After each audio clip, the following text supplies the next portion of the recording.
Hello again, and welcome to the Master's Voice. I am Celestial, and you are welcome to this channel. To old and new subscribers alike, you are very welcome.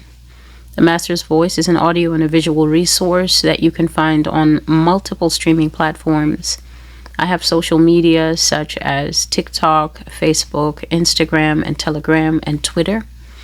I also have alternate channels, alternate video channels where you can get a more complete library than what you can find here on YouTube. So there are certain topics that I'm no longer able to really freely cover, and all those videos were getting strikes by YouTube in 2022.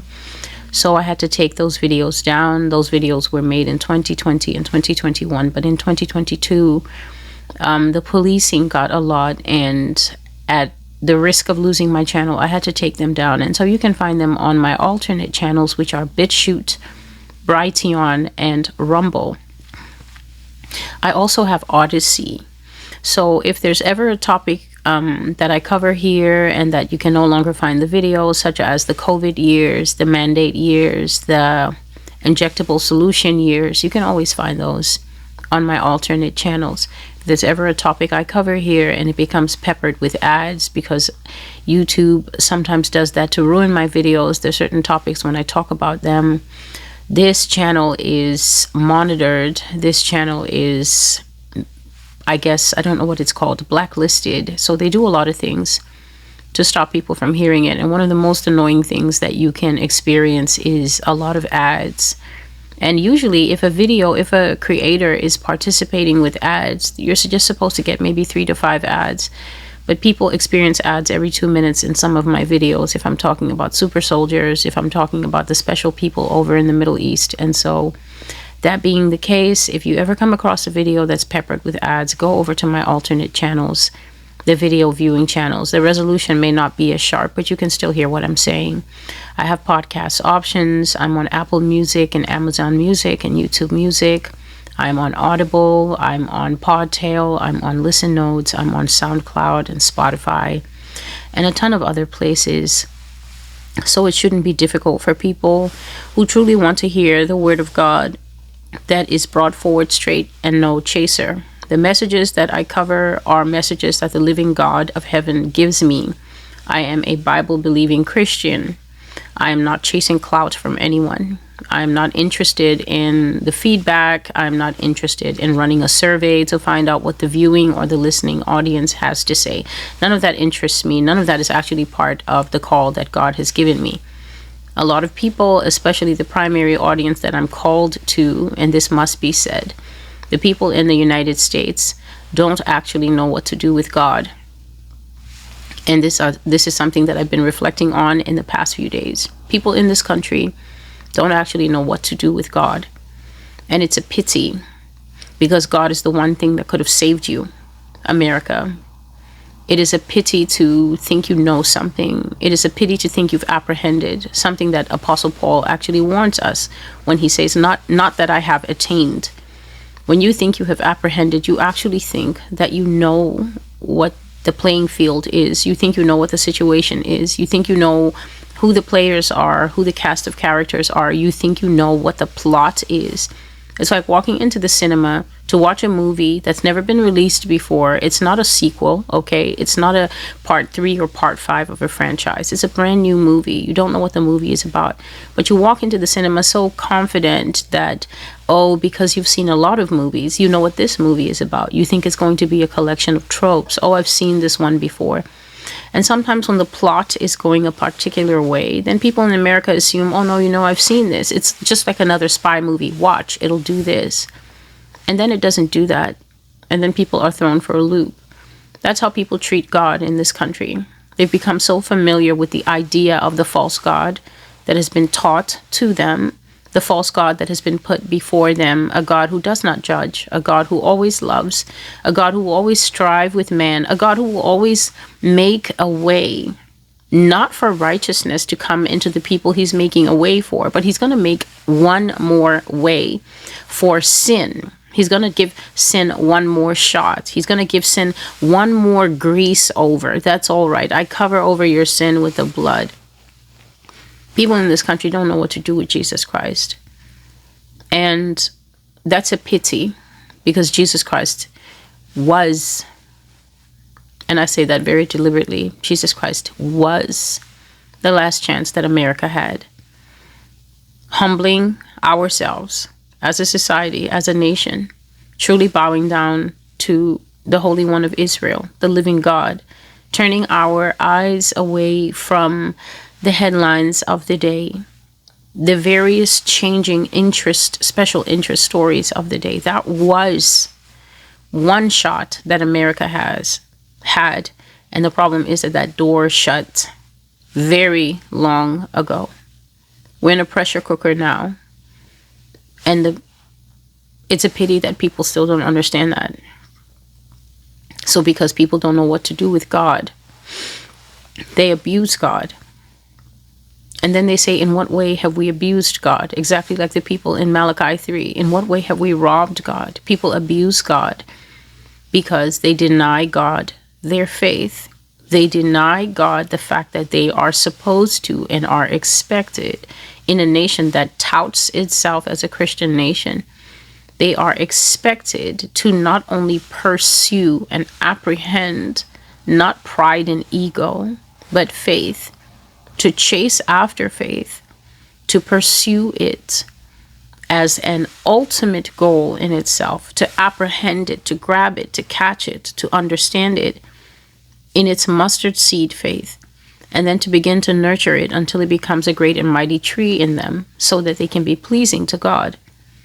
The majority of people in America are completely oblivious to the presence of God. God has no place in the average American life.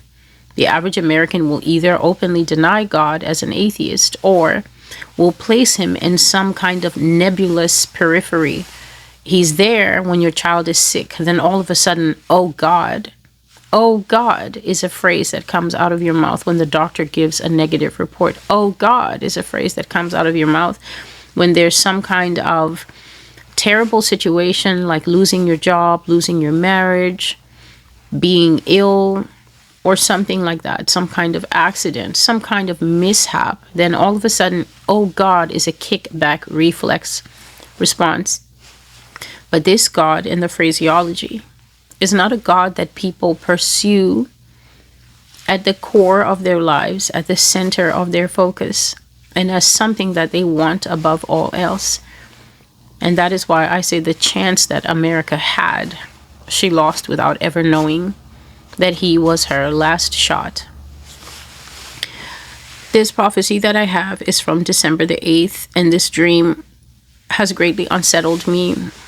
This dream took away my peace for my own personal reasons.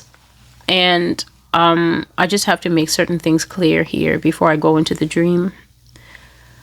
This dream, I don't know why God gave me this dream. God couldn't have given me this dream on any personal level because the subject matter in this dream doesn't interest me. The reason the subject matter in this dream doesn't interest me is because if there's anything that people in America are doing, I don't want any part of it. If there's anything that people are curious about, if there's anything that everyone is clustering around and trying to get a lead on it and trying to get bigger understanding on it and chattering of, if there's any chatter about anything in America, I'm not interested in that thing. The closer it gets to certain arenas, the more I shun it and stay away from it in a personal level. And so I have to make it clear that this dream I had, to those who don't understand what dreams are and that we're not in charge of the dreams, especially not me, the dreams I have, I don't give myself the dream. God is the one who gives me these dreams, and they always come with a purpose, something that people also forget. I'm not dreaming for the sake of dreaming. I'm dreaming because it's actually a vehicle. It's a mode of communication for the Lord by which he makes himself known. He expresses himself, but he also uses it to reveal very deep secrets sometimes. And in this case, I guess this is a secret that America wants to know, but for me, it is not of heightened interest, not the subject matter itself. The only thing that concerns me in this dream is what it is saying about the country that we're in. We've come to the end of 2025, the year that the wheels fall off. The most concerning of all the Master's Voice prophecies that we've seen manifested in this year is the rise of an extremely authoritarian state. America and Americans and all the people who have come to America to live, to join, to participate, to naturalize, to call it home. This is a nation that is utterly, totally, and completely unacquainted with authoritarianism. If you're Chinese and you move here, if you emigrate here, if you're North Korean and you emigrate here, if you're anyone who grew up in Europe under the stricter time periods, or anyone who grew up in the Soviet Union before it broke up, and your family moved here and you've had a first generation or second generation experience, you still carry the vestiges of knowing what authoritarianism is like. Authoritarianism is a kind of rulership in which there is only one voice. In an authoritarian government, there's very centralized power. And when you think of centralized power, I know you might think, oh, then it's probably a very small government. Authoritarianism tends to have an extremely bloated power structure. And that is because it is exactly like a huge dog that keeps picking up ticks. So the dog is the state, and the ticks are the people at the top who are on the dog, sucking it dry, taking away its lifeblood, taking away its strength, taking away its health. Because when a dog has ticks, if that tick infestation increases to a certain point, the dog can just be sucked dry of life, as well as poisoned by the horrible backwash that comes out of the ticks into dogs. Dogs can run mad off of the poison that ticks pump back into them while taking their blood. And so authoritarianism tends to have an extremely centralized government with only one powerful, uber powerful, usually dynamic figurehead at the top, surrounded by an inner circle, concentric rings of circles, the inner circle, the closest ones, and then the second closest, and the third closest, and then their friends, and then their families, and then those people that are under the covering of the crown. And it gets to a point where the nation literally goes crazy because of the poison that is being pumped into the state from the ticks that sit at the top. And so the concern that I have for the dream that God has showed me is that it is very clear that Americans are not listening to me when I tell them that the opportunity for, I guess, disengaging from the sick dog are rapidly passing behind us. I always try to look at the central theme of what God is showing us in a dream. So I'm not going to stay up all night if I see a dream about supernatural things and think, oh no, this actual supernatural thing will come, and then I focus on the thing that is starring in the dream. No, it's not like that for me. I tend to think thematically. So if I see the aurora popping up again like it has in 2025, what that tells me is that since I prophesied it in I think my first dream about it was in 2019 or 2018, and then I started bringing it out in 2021 when God told me to start supernatural stuff. Once I see the aurora coming every year, all I'm doing is I'm counting down thematically, as in we can't keep having this thing every year. It's not supposed to be like this in warm parts of the earth. And what that tells me is that we're getting closer to the day when we all will be forced to see something that none of us want to see, and then we will catapult into a new kind of life. So for me, it's just a clock. I've never actually seen it, strangely enough. It's been here in New York so many times, I think 3 years in a row. I've never actually seen it. I only see the pictures after. So politics is much the same for me. It's just a time clock. The way that people in America are obsessed with politics, you don't listen when I tell you that God says that this will be the rope that he will use to hang millions of you. And he's not joking. The Lord is not joking. He's not speaking about a metaphorical hanging. He's speaking about the fact that you will lose your life pursuing the government in America. And when I say government, Oh, let me give a caveat right now, because for the detectives of the internet, because I'm still wearing the clothes that I wore to work today, they will say, you see, she's wearing red, so then she's working for the Republicans. So let me just give you the color code to the Master's Voice. If I'm wearing yellow, then I'm working for Big Bird. If I'm wearing bright blue, then I'm working for Cookie Monster. But if it's a lower type of blue, then I'm working for the Democrats. When I'm wearing red, depending on the shade of red, I might be working for Russia, China, or the Republicans. You can never tell, so you're going to have to get discernment and tell what shade of red it is. If you see me wearing purple, that's because I'm a secret agent working with Count Von Count.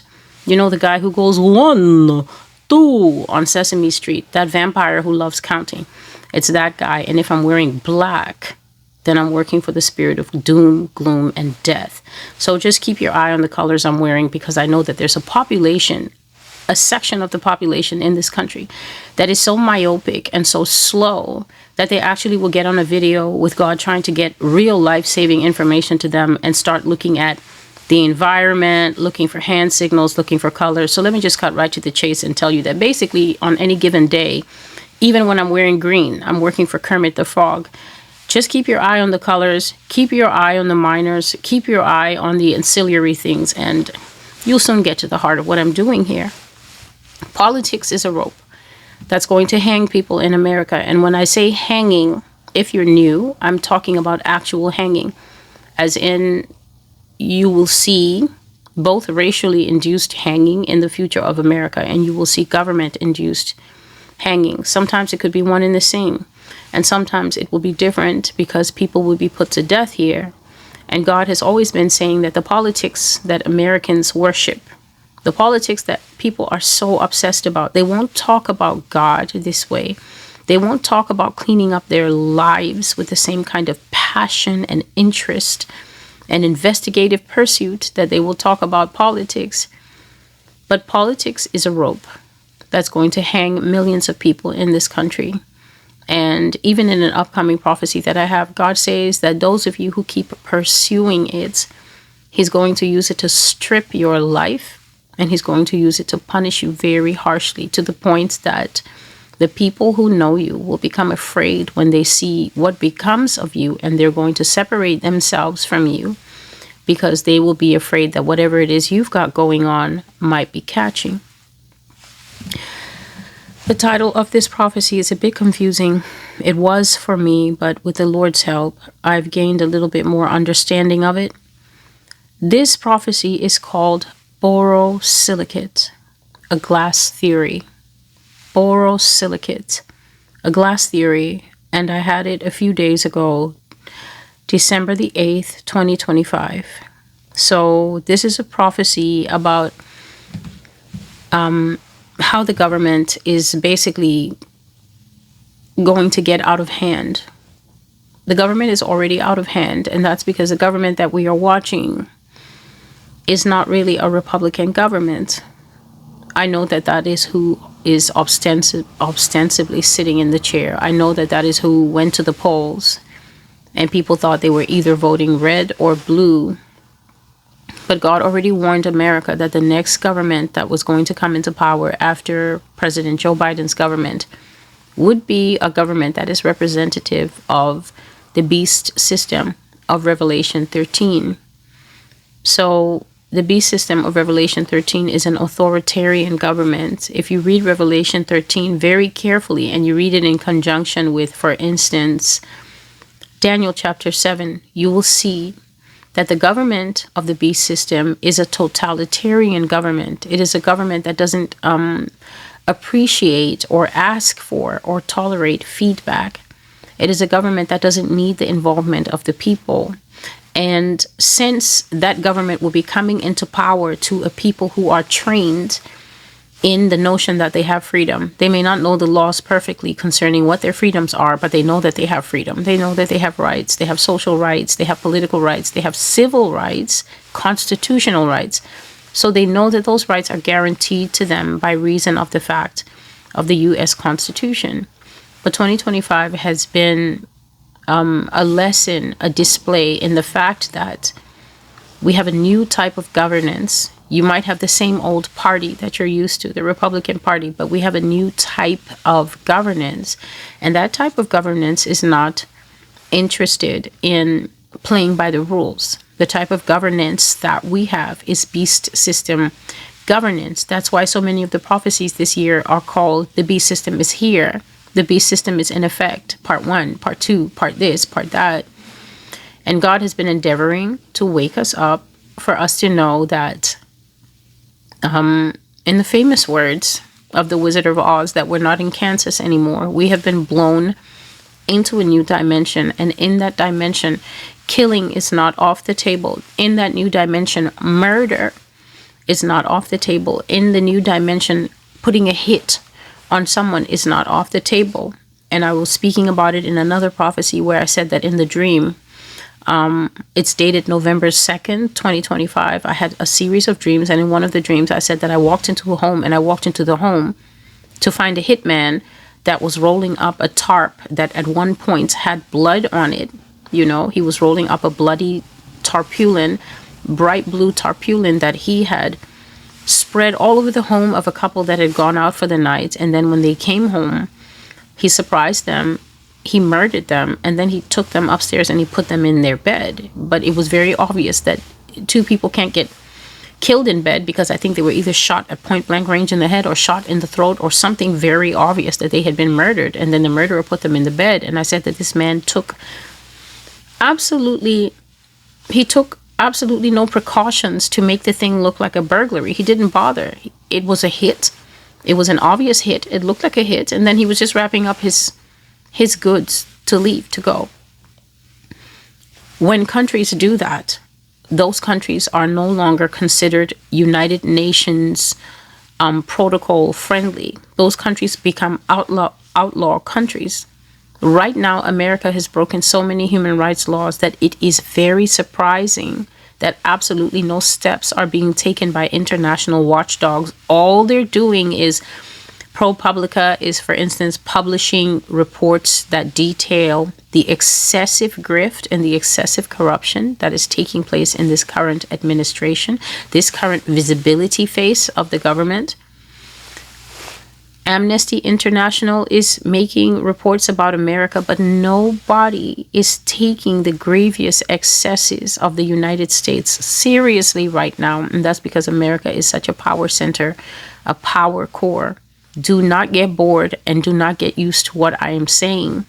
I am telling you that when America crosses the line one day, it's already crossed the line, but when America begins to do things that has everybody's mouth open, there will be no Calvary. There will be no one to come and save us. There will be no one to come and break down the walls and say, we're sending an intervention force. Nobody's going to test this country with the military it has.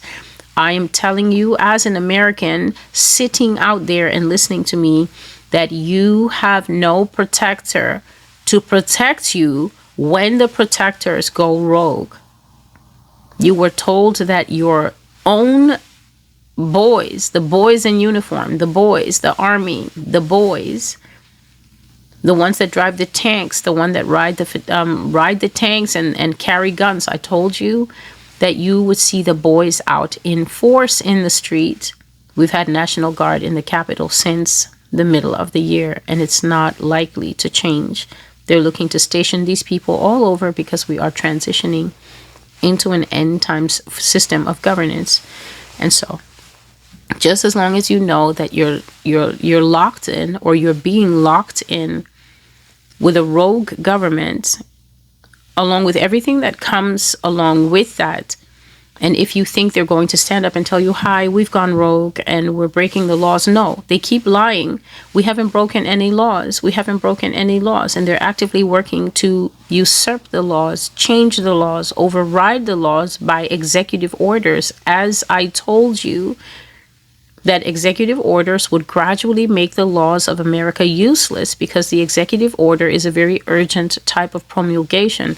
It's a type of proclamation, like, we're running out of time, we're under pressure, we have to do this now. And then you use the executive order, and then you start relying on that as a law. And there's another law to handle that matter. But because you have an executive order handling the same thing, but in a different lawless way, The executive order, when relied on long enough, will become the new law, and the existing law, the courts will help the executive to get away with it, to do away with it completely. So you were already told this. Borosilicate, A Glass Theory, December the 8th, 2025.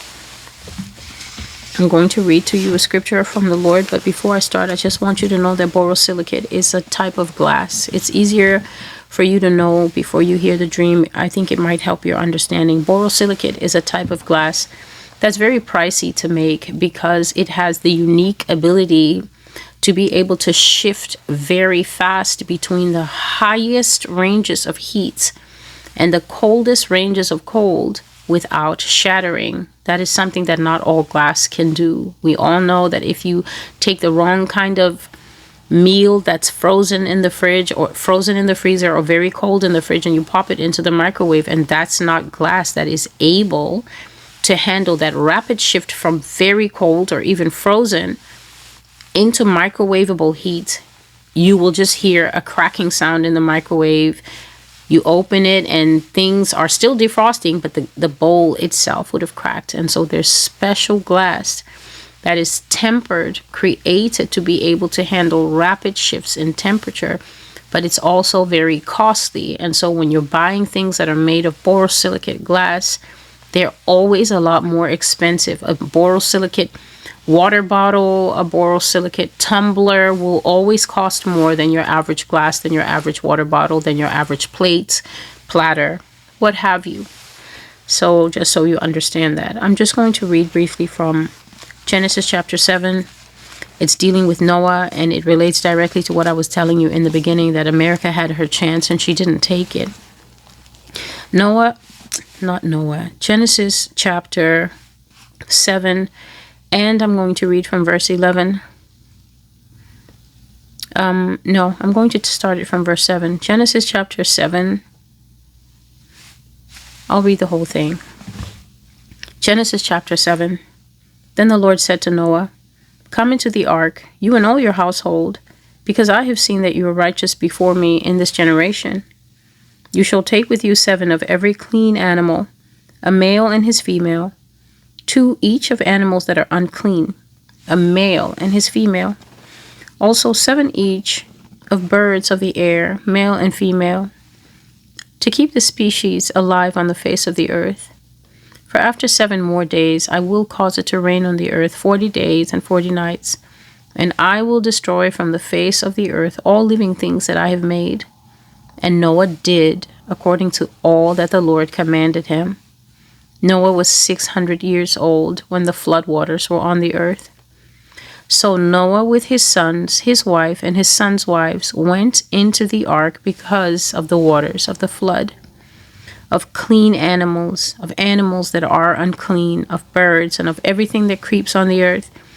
2 by 2 they went into the ark to Noah, male and female, as God had commanded Noah. And it came to pass after 7 days that the waters of the flood were on the earth. In the 600th year of Noah's life, in the 2nd month, the 17th day of the month, on that day, all the fountains of the great deep were broken up, and the windows of heaven were opened. And the rain was on the earth 40 days and 40 nights. On the very same day, Noah and Noah's sons, Shem, Ham, and Japheth, and Noah's wife, and the 3 wives of his sons with them, entered the ark.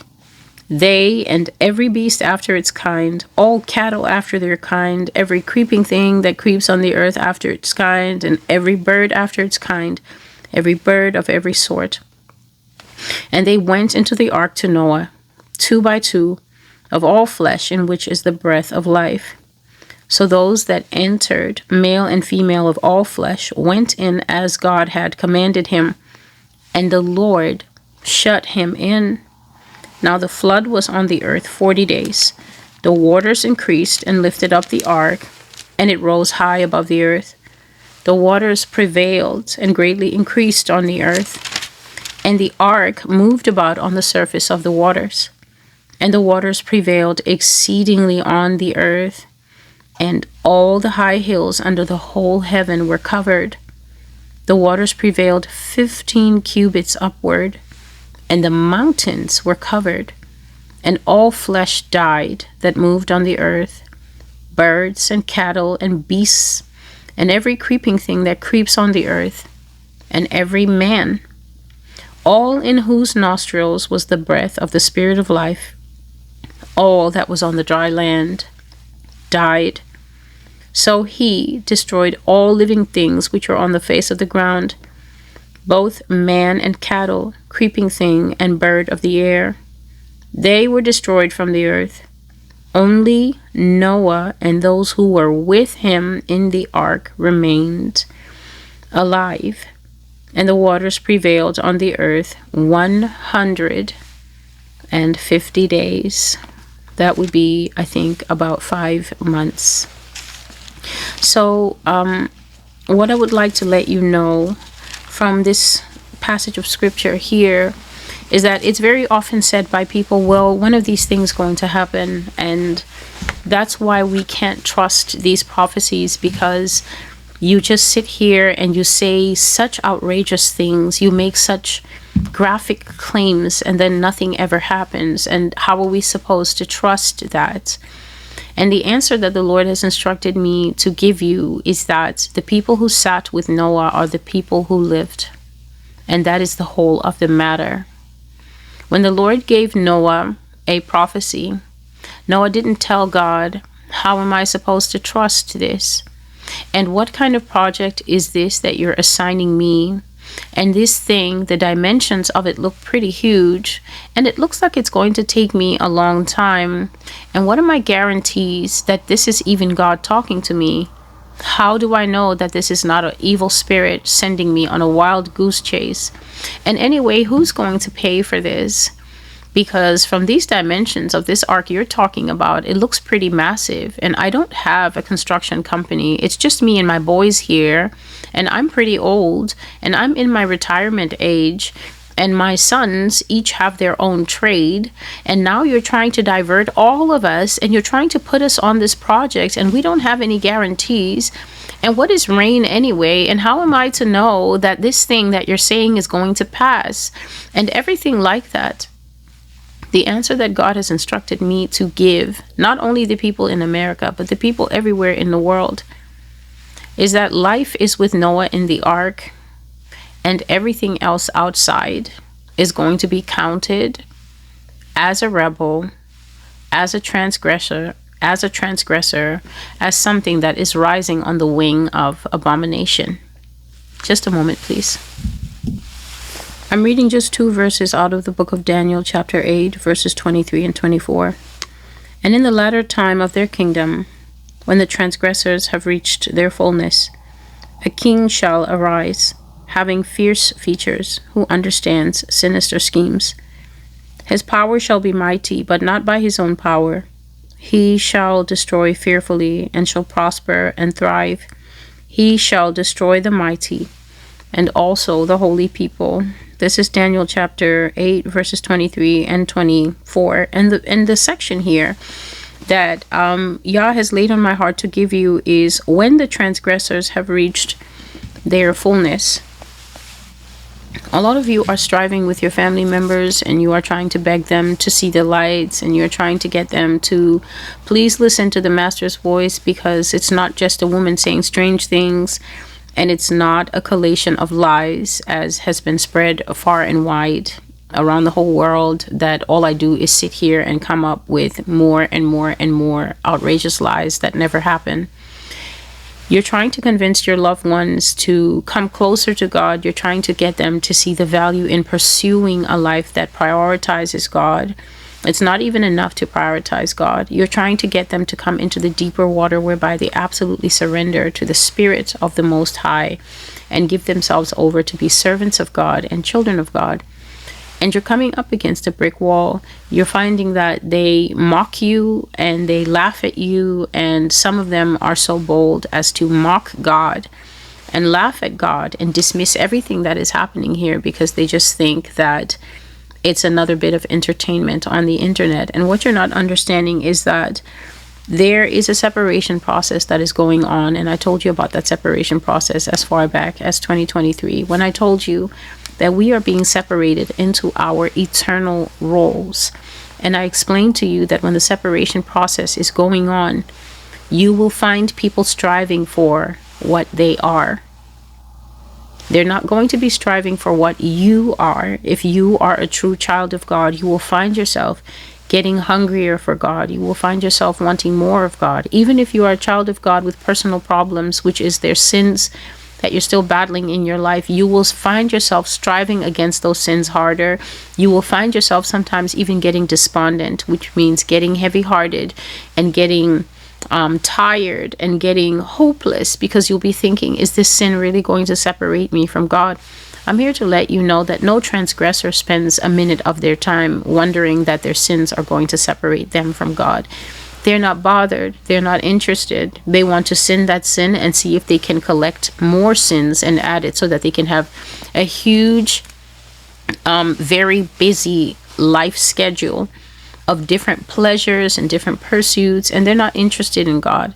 So if you find yourself sometimes striving against sin until your heart feels heavy, like, I don't think I'm ever going to get out of this because I've fallen so many times, that actually shows that you have a desire to please God still in you, and you should wake up and continue striving against that sin, because the Bible says that you should loose yourself like a gazelle from the trap before the hunter comes. So the fact that you're struggling in whatever it is that is still binding you, whatever it is that you haven't quite managed to get deliverance from, proves that you are a deer in a trap with an awareness that there is a hunter that you don't want to be taken by. You're still fighting it. That means that there's still life in you left. Continue calling on God. But these ones, that when you speak to them, that when the word of God, anointed and appointed for the time, comes to them, then they're laughing, and then they're saying, look at these lies, look at these attempts for popularity. Because who doesn't want to dedicate their lives sitting in front of foolish people to be popular to them, right? Because this is the greatest audience in the world. This is the audience that I dreamed of as a young child, that I would have. Like, God, please let me grow up to be someone who gathers to myself majority people who have no spiritual understanding, majority people who are mockers of God and scoffers of God, majority people who don't love you the way that I love you. I want to be popular in front of those people. I want clout from those people. I want to stay up very late into the morning trying to share precious pearls with people who will spit it back into my face, because when I think of my future and I think of everything else that I could be doing, I can't think of a better way to seek clout, fame, celebrity, and popularity from people who despise the God that I love, because that's the crowd I want to roll with. When you're trying to bring such people who think this way, into deeper knowledge of God, and you see that they spurn it and disdain it, it's because cups are being filled and they have to reach their fullness. The reason you're unhappy is because you struggle to accept that the people who behave the way that I'm describing are the ones that we are all waiting on to reach their fullness. We can't go any further into many of the things that I've prophesied until these people finally reach the point where God is going to cut them off. And that's the reason I read you the first part. That's the reason I read you that the day came when the boat was done, and then God made them get in the boat, and then they sat in the boat for 7 days. That is a whole week. That is a full week that you can also find mirrored, I think, somewhere where the angel was speaking to Daniel, and he was speaking about a pause, like there was a week, something like that. The verse isn't coming to me now. Noah and them sat in the boat for 7 days after the completion. For me, that will be that blessed day when I finally finish everything, and maybe God isn't giving me more, or at least I tried to finish everything, and then he just says, this is the point that you can stop. So it's either I will finish everything, that is my prayer, I will finish everything and it will all be done, or I will work as much as I can, and then he will say, this is the cut off point. And then that waiting period will be there. And that's the waiting period that God is going to use to call all these people. And the way that they're going to be called is you will hear their mouths saying, "So you see, nothing happened." There's no better way to identify these people than for them to look at a completed boat sitting with those who will be sitting in it with me, whoever you are, from whatever background, from whatever ethnicity, from whatever nationality, all over the world. The boat has gone up to a very high level, but I've always been transparent with you that I'm not finished yet, but the boat is going up. And many hands have come to put in their hands to do the work, to pay attention, to get the notebook and take the notes and say, I'm paying attention to this and I'm listening to all these directives. I'm getting ready because I can see in the modern times the construction of a second ark that this woman keeps telling us.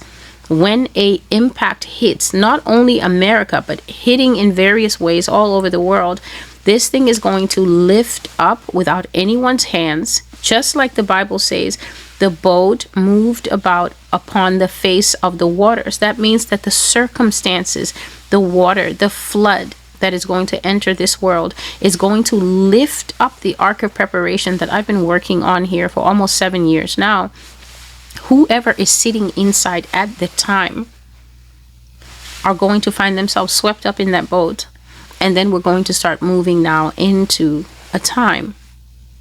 Those who see the boat sitting on the dry land and then say, what a foolish project.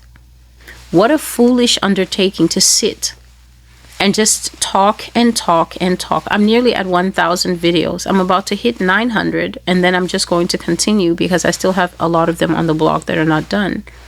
What a fool that just sat and just recorded. Just imagine the mind that is required to convince itself that all these detailed things I said were detailed lies that came from my imagination. It takes some doing, but then we're talking about transgressors. And the identity of a transgressor is to never agree with God, ever. Some of you have uncles, you have dads, you have sisters, you have moms, you have spouses, you have brothers and sisters, you have children who will never believe with God.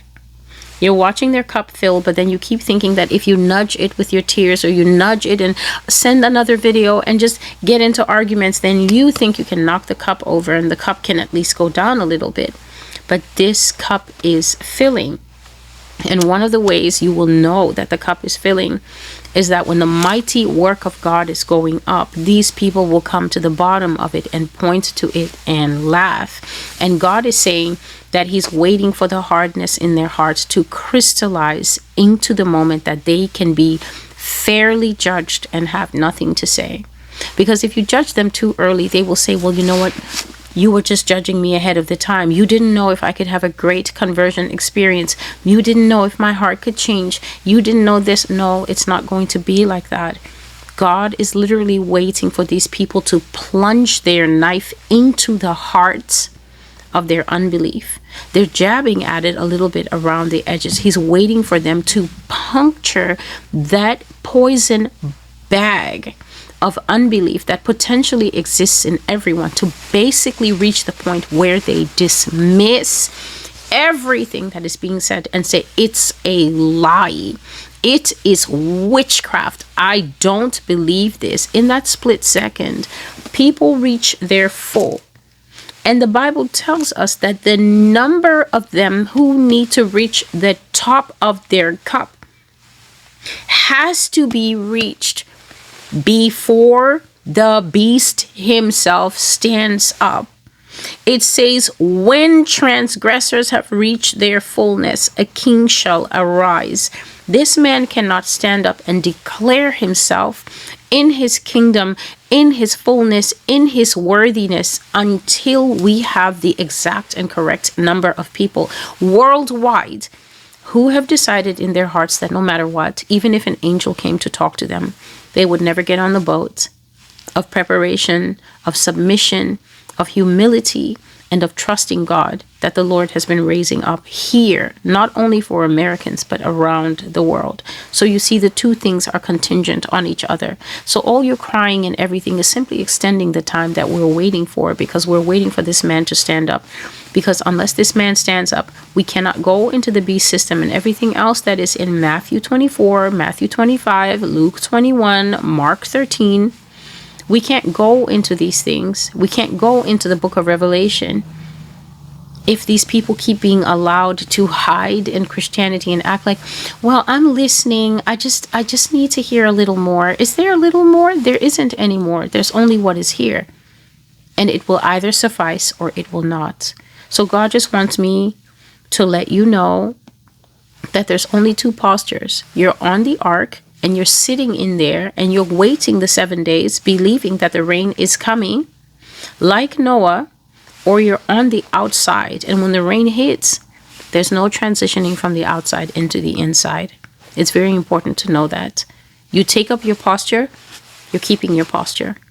All the people that you see suffering in the book of Revelation, they're there for a reason. They were the people who wanted to see a little more until suddenly calamity struck, and then it was time to go through the end times, basically as what you decided you wanted to be. Let the righteous stay righteous, and let the filthy stay filthy still.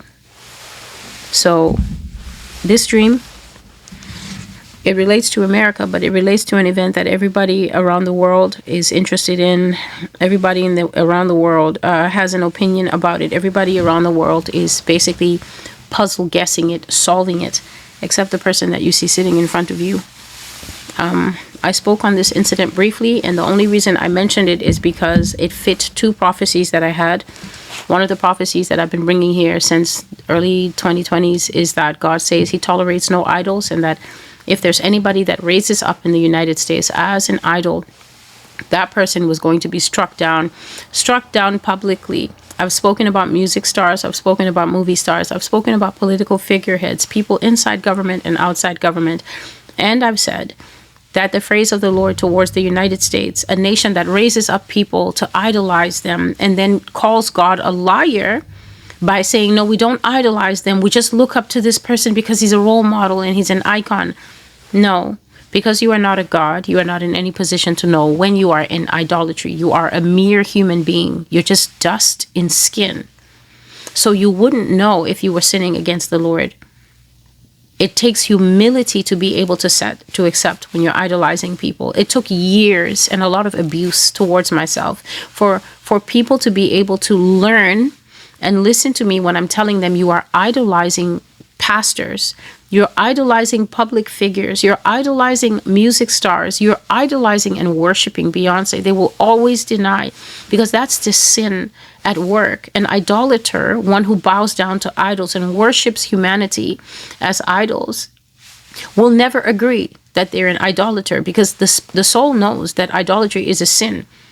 So the spirit of rebellion and sin that automatically enters you when you stop worshiping the real God and you begin to worship people, it will always fight for your life and always tell you, no, we're not worshiping. You're just judging us, and you're judgmental and accusatory. But I managed to break through to some people, because the penalty for idolatry is death. You will die. You will die. It doesn't matter if you die in this life, if you're punished for it in this life. It doesn't matter if you make it all the way to the judgment throne and then you find that you are judged into hell for having idolatrous figures in your heart. And for many people, young and old, it will be found that you had more than one. They're going to find Jesus in your heart like this. He's going to be crowded on all sides by all the people you were listening to on the podcast, all the people that you were, oh no, when I just hear him speak, I'm transported. All of that is because people don't know how to appropriately modulate their feelings for the next human being. Anything that you exalt above Jesus Christ, your child, your marriage, your job, your money, your position in life, your influence, or staring at another person, you do that, you imperceptibly, that means without you being aware of it or noticing, you imperceptibly cross the line into idolatry. You will get struck down, whether you get struck down in this life or whether you get struck down when you die and you expect to walk into heaven confidently and you're told, no, go and stand there on the left. You will find your idol there. You guys can get to know each other in the lake of fire. It's going to be very painful. And so I know that over the years, by simply preaching the same thing over and over, I've been able to win certain people here, but not everybody. And when it comes to an American, that's the hardest crowd. Home crowd is the hardest crowd to win. And so you have it the way you have it. This dream is about Charlie Kirk. It's very unexpected to me, extremely unexpected to me, because I made it clear that this is not a topic that I'm interested in. This man's killing was very sudden. This man's killing was extremely brutal. This man's killing was really confusing. The way it unfolded, there's nobody in this country who can say that fish doesn't stink to high heaven concerning the way that this man lost his life. This man was actually a whole lot more famous than I had any idea about. I had no idea how close this man was to the core of power. Not even after he died did I know that. It's only in recent times, because the information concerning his death is everywhere. It's ubiquitous. You can't get a break from it until you literally have to make sure that you consciously block things and scroll things so that the algorithm learns not to keep bringing this to you, because people are breathing and eating this stuff as food, as if they're watching some kind of live, I'm not sure how to call it, some kind of live investigative Columbo thing unfolding. And I just never expected to get a dream about this man, because this kind of stuff is just not on my mind. But God showed me about this man's killing, and it concerned me greatly, because what I saw is that if this is where we are, and if this is where we are, and I say if very loosely because we are there, if this is where we are, then people in America, you really need to be careful if you're in certain positions, because then the things that I was telling you from the past are crystallized and real. And on top of that, I'm not actually reading anything, I'm just speaking. On top of that, it means that the government is so much more dangerous than ever we knew, than ever I knew, than ever I said, than ever I understood. The government is seriously dangerous, and the government will be a cause of harm to many in this country. So I'm sleeping. I dreamt that I was at a university campus. I was at a university campus, and it looked like it had recently been rained on, because there was a ton of mud. I'm not just talking about it rains and you've got good ground, okay? And then the ground gets wet. And you know how it is when you have good ground, the surface of it gets a little pebbly, like the topsoil gets a little pebbly. And then when you walk in it, you'll get those little pebbles sticking to your boots. But as soon as you get to where you're going and you stomp your boots on concrete, or you stomp your boots on the welcome mat, those pebbles agreeably fall off. This university ground that I was at had been churned into mud, as if massive steer, massive cattle, as if there had been a cattle run. But unfortunately, while they were having the cattle run, it rained until a huge amount of mud was churned up. And it's not the very, very sticky, wet mud. No, it's the kind of mud that detectives love, because it will take a perfect print. I was at this university campus that had recently been rained on until the ground had lost integrity enough to turn to mud. The entire campus ground turned to red mud because of recent rains. And as I walked around the campus, I was astounded at the sheer number of footprints that I saw all around this school. I mean, the ground was basically eaten up with prints. You could barely find, except for the walkways, the paved concourses, or places that there was definitely grass.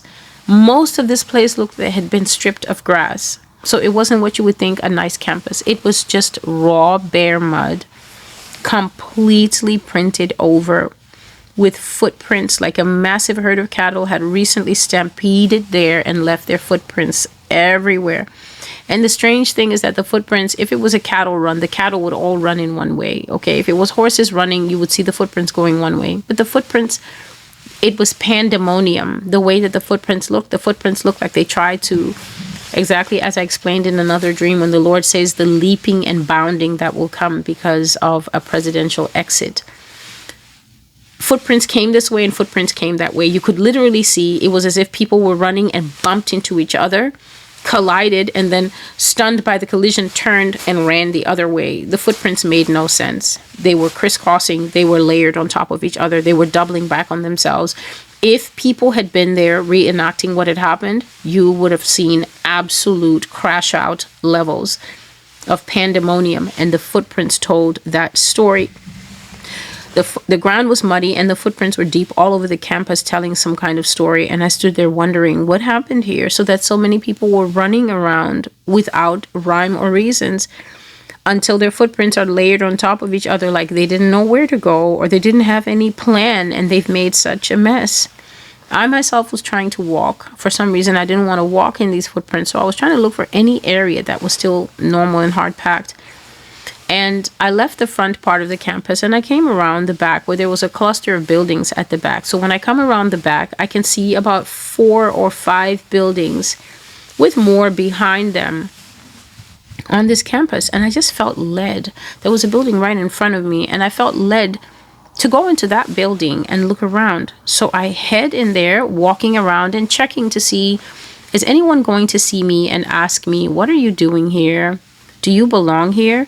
Because I knew instinctively I don't go to this college and I don't have ID. And usually on colleges, for the sake, college campuses, for the sake of the safety of the kids, everybody has an ID. And when you walk into these buildings, there's usually, before you can get very far, there's a reception area. And then they might have a turnstile there where, as a student, you will have to swipe in to get deeper access into the building. And that's to stop weirdos and people who might want to harm college students from being able to get too deep into the area. You have to get clearance. But I knew I didn't have anything to swipe with, and I knew I didn't have an ID because I didn't go there. So I was expecting to get in there and find a front desk and have my little investigative mission come to a halt. But instead, when I got there, the first thing I realized is that, I've entered this particular building from the back, because as soon as I got in, the door was already open. As soon as I stepped in, I realized that, there's a hallway right here, and I'm going down the hallway and I don't see any reception. All I'm seeing are sometimes study rooms, independent study rooms. And I'm also seeing sometimes a very big lecture hall with the graded seating like at a stadium. Some doors were closed, and if a door was closed, I didn't feel an urge to open the door and go and look. But if a door was open, I definitely poked my head in there and I looked and peeked, and I saw study rooms. I saw common rooms, places where obviously people heated up their food, microwaves and everything was in there. And then I'm just moving my way through the student common areas, the lecture halls, a small library that had fans running in there, but nobody was in the stacks. Nobody was at the desk. Nobody was sitting in the chairs. And I would always come back into the hallway and then just keep going. If a door was opened, I looked. And if the door was not open, I did not feel led to open it. And then as I'm getting there, there's a hallway off to my right? There's a hallway off to my right. And I'm starting to hear sounds like a hospital monitor. But it's not the hospital monitor that beeps. It's not the one that goes doop, doop. It's more like a sound of breathing. It's the one that you sometimes hear in the ICU that goes when it's assisting someone to breathe, but very faint. And I'm thinking, what is that? So I decide that I'm going to follow that. And I turn off into this darker hallway and I start to walk with more caution than I'd been doing in the big one that was well lit with rooms off of it. Now, when I got into this room, I wasn't prepared for what I saw when I got into that room. And I have to say that this dream, although it may not sound scary now in the broad light of day, there is something about having these prophetic dreams whereby even as you're having the dream, on some level, your conscious mind is grasping so much information about the larger picture concerning where we are now in this country. that sometimes I am gripped with fear. It's like just coming into a full revelation, like God just gives you a full breakdown in your soul, but at the same time, the dream hasn't gotten to the point where it's giving you that information yet, but you just somehow have a knowing. And sometimes it's just basically the scenes that I see, just a thing that I see. It is just a terrifying thing, a horrifying thing. And this was one of those. I stepped into that room, and immediately the room was full of people. Like there were people in the room, and at the same time, there wasn't a single person in that room. There were no people in that room except me and something that was in there. And yet at the same time, I saw people in the room. So the first thing that caught my attention before I even became aware of people in the room with me was a massive tank. The tank was so big that it came from the bottom, the very floor. Okay, the tank was positioned on the floor, and it went up to just about maybe this much between it and the ceiling. I guess I would say half a foot at best between the ceiling and the top of this tank. It was a massive tank that at first glance appeared to be filled with water. But the substance in the tank was not water, and I was able to tell because of the condition of the man that was floating in the tank. If that had been water that the man was floating in, his limbs would have been a lot more limber. He would have been able to move a lot more freely, because even though water offers resistance, water is still water. You can move in it. Things can float in it. You can, if you see how fast the fish move about in the tank. So water is not something that's difficult.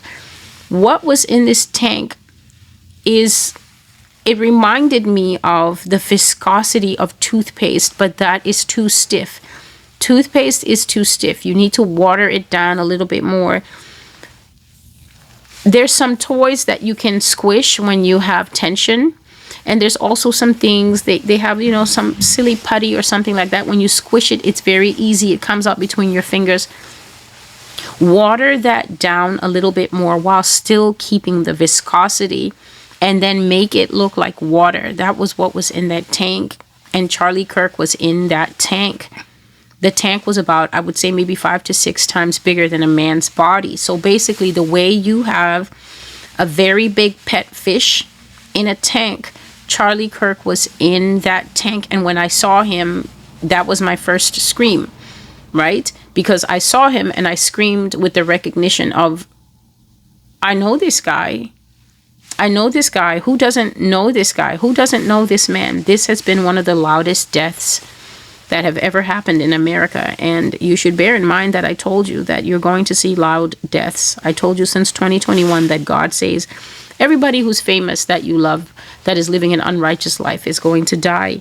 And Americans are going to watch the death of heroes, maestros, gurus, the best of the best, your top superstars, your top sports stars. America's going to witness deaths as big as Kobe's, deaths as big as Michael Jackson's, deaths as big as Charlie Kirk's, until the nation will become seized with terror and afraid. It's going to go past, oh, let's solve this. It's going to go past, oh, the Illuminati did this. God says that because this is an idolatrous nation, the idols are going to be taken away as a punishment to them for the life that they lived, also as a punishment to the people, because they will feel bereft and heartbroken when they have no idols. The second reason that I had mentioned this man's death on my channel is because God says that on significant days in America, he's going to do things that will bruise the American psyche. Yah says because Americans love holidays so much. You love Thanksgiving, you love Christmas, you love Easter, you love all the things. 4th of July, patriotism, all that. But you have absolutely no regard for him. You don't break your back learning the laws of God. You don't break your back learning the feast days of God, for instance, the way you break your back preparing a brilliant Christmas for your children, making sure that the gang's all here for Thanksgiving. You put so much effort into these things, and yet when it comes to things of God, as a nation, America is extremely low effort.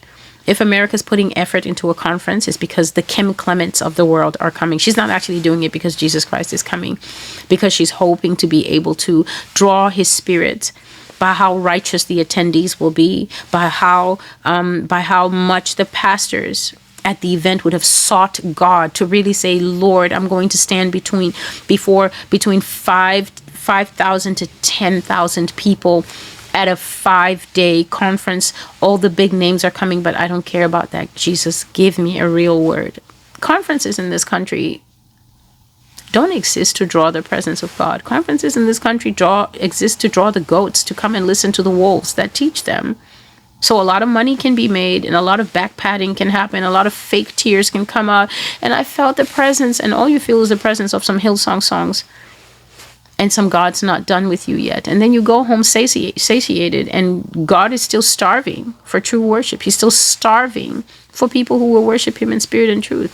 And so that's the only reason I mentioned this man, because his death fulfilled 2 prophecies. Idols will be taken away, and you will see horrible events happening on significant dates that will scar the psyche of Americans. But when I stepped in that room and I saw that man in that tank that was full of something that was like water but not water, I literally screamed, because first of all, my brain was thinking so many things, like, what are you doing here? Everybody's looking for you. That was one thought that I had. The second thought that I had was, why is this man struggling in a tank that doesn't have any air? There was no air in that tank. Even a fish tank has water up to a certain level, and then it has air up to the certain level, because everybody knows that fish need air. And so the fish may be pulling in water and taking the oxygen out of it, but then when the fish breathes out, that stuff has to go up and get filtered out of the fish tank through the fan, and then fresh air come in. Even if the fish is living in water, the water has to be aerated. It has to have air in it so that the fish can actually get oxygen out of the water. That tank that Charlie Kirk was in had absolutely no spot of air. It was full to the top of this blue substance that looked like water, and this man was struggling in there, and he was holding his breath. And basically it was, I wish I could call it a race against time. It was just a race against when his lungs would give out. And he was desperately trying to swim up to the top, to break the top, to come out. And then he would sometimes come right to the front. And that is how I saw his face, because he was hitting the top when I came in, and then he came down when I came in the room. And I thought that he was reacting and responding to me, because then he swam to the front and he was kicking, treading water, and he was beating on the surface of the tank. And I could see that he was struggling in there, because the viscosity of the liquid in there was forcing this man, his whole body, to work much harder, because it's not water. It was something thicker than water. Sometimes he pushed himself with a great effort up to the top to try and break the top of the lid, and then he would push down, just doing this, trying to find a way out of that tank. And as I got a hold of myself, and I was watching this man holding his breath and trying to break any part of this tank, I heard God so loud in the dream, and God said, "Borosilicate. Borosilicate." And this thing just threw me for a loop, because I know what borosilicate is. At least I know it's the material that we get in the fancier beakers, the fancier drinking bottles, the fancier tumblers, the fancier plates and baking pans. But what does that have to do with this man in the tank? And so I'm watching Charlie Kirk, and his movements are getting more and more urgent, more and more frantic. And he keeps coming to the front of the tank and looking at me with this puzzled, confused, and hurt expression, and also very surprised. And I'm thinking, why does this man look surprised to see me? We don't know each other. His eyes are communicating. He's trying to talk, but not much, because he's going to lose air. So he moves his mouth, a few bubbles come out, but then his eyes are seeing, how am I here? How did I get here? And how did I get out? And then just as I'm looking, again, how did this man get in this tank? A bullet enters the tank.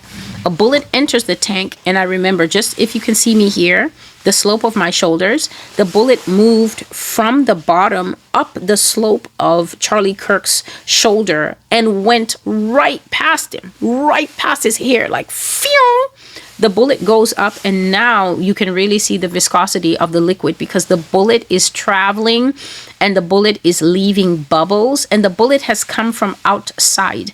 The bullet is not inside the tank. The bullet has come from outside of the tank and goes right up the slope of him, narrowly missing his head. It goes phew, and it's leaving this trail of bubbles, and even the little cartoon lines, you know, that they draw in the cartoons to indicate movement and speed.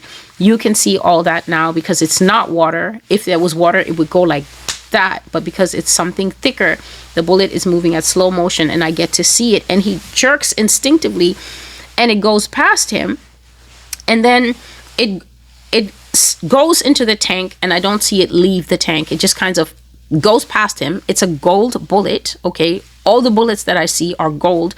It's a gold bullet that goes past him, kind of disappears, and then he flinches away from it. He swims to another side of the tank. And then I turned to see who shot him, and I didn't see anyone. But at the same time, I saw several white men in the room with Charlie Kirk. All these men were kind of bigger, bulky men. Some of them are wearing black, you know, black bodycon for men, which would be a kind of material that is just stretchy, and then it's like a muscle tee, but with long sleeves. And the man who has shot the first shot towards this man is standing behind me, and he's wearing that thing from the gun range. I don't know. In this, I will just call it the protective ear covers. Okay. When you go to the gun range to shoot, I suppose it's very loud. I've never been, but in the movies, all the people, all the cops, all the duck hunters, everybody who goes to the gun range always wears protective ear covers, and protective ear covers look exactly like headphones. They have the band, and then sometimes they have a metal linky thing holding the muffs on, and then they have these big ear cups to make sure that, I guess, the recoil, I think it's recoil, maybe it's a recoil, maybe it's ricochet, one of those, it must be the correct one, something, the sound of the bullet doesn't keep hitting your eardrums and ruining everything. Excuse me, please. So the man standing behind me is like kind of bald. I would say that he was bald, not maybe shiny bald, but almost bald. He didn't seem to have any hair at all. Black muscle tee up to here, and he's got like a gun range stance with both hands on the weapon, pointing the weapon, and he's the one who has shot from behind me. But at the same time, I didn't see this man. This man wasn't there, but he was there, clear as day. And then I also saw that there were several other white men in the room. I would say maybe 4 of them in the room, and they were all positioned at different angles in the room. It was exactly like a lecture theater, that room. Basically, you know, the chairs coming down, down, down. And the tank that held Charlie Kirk was on the ground, the flat ground.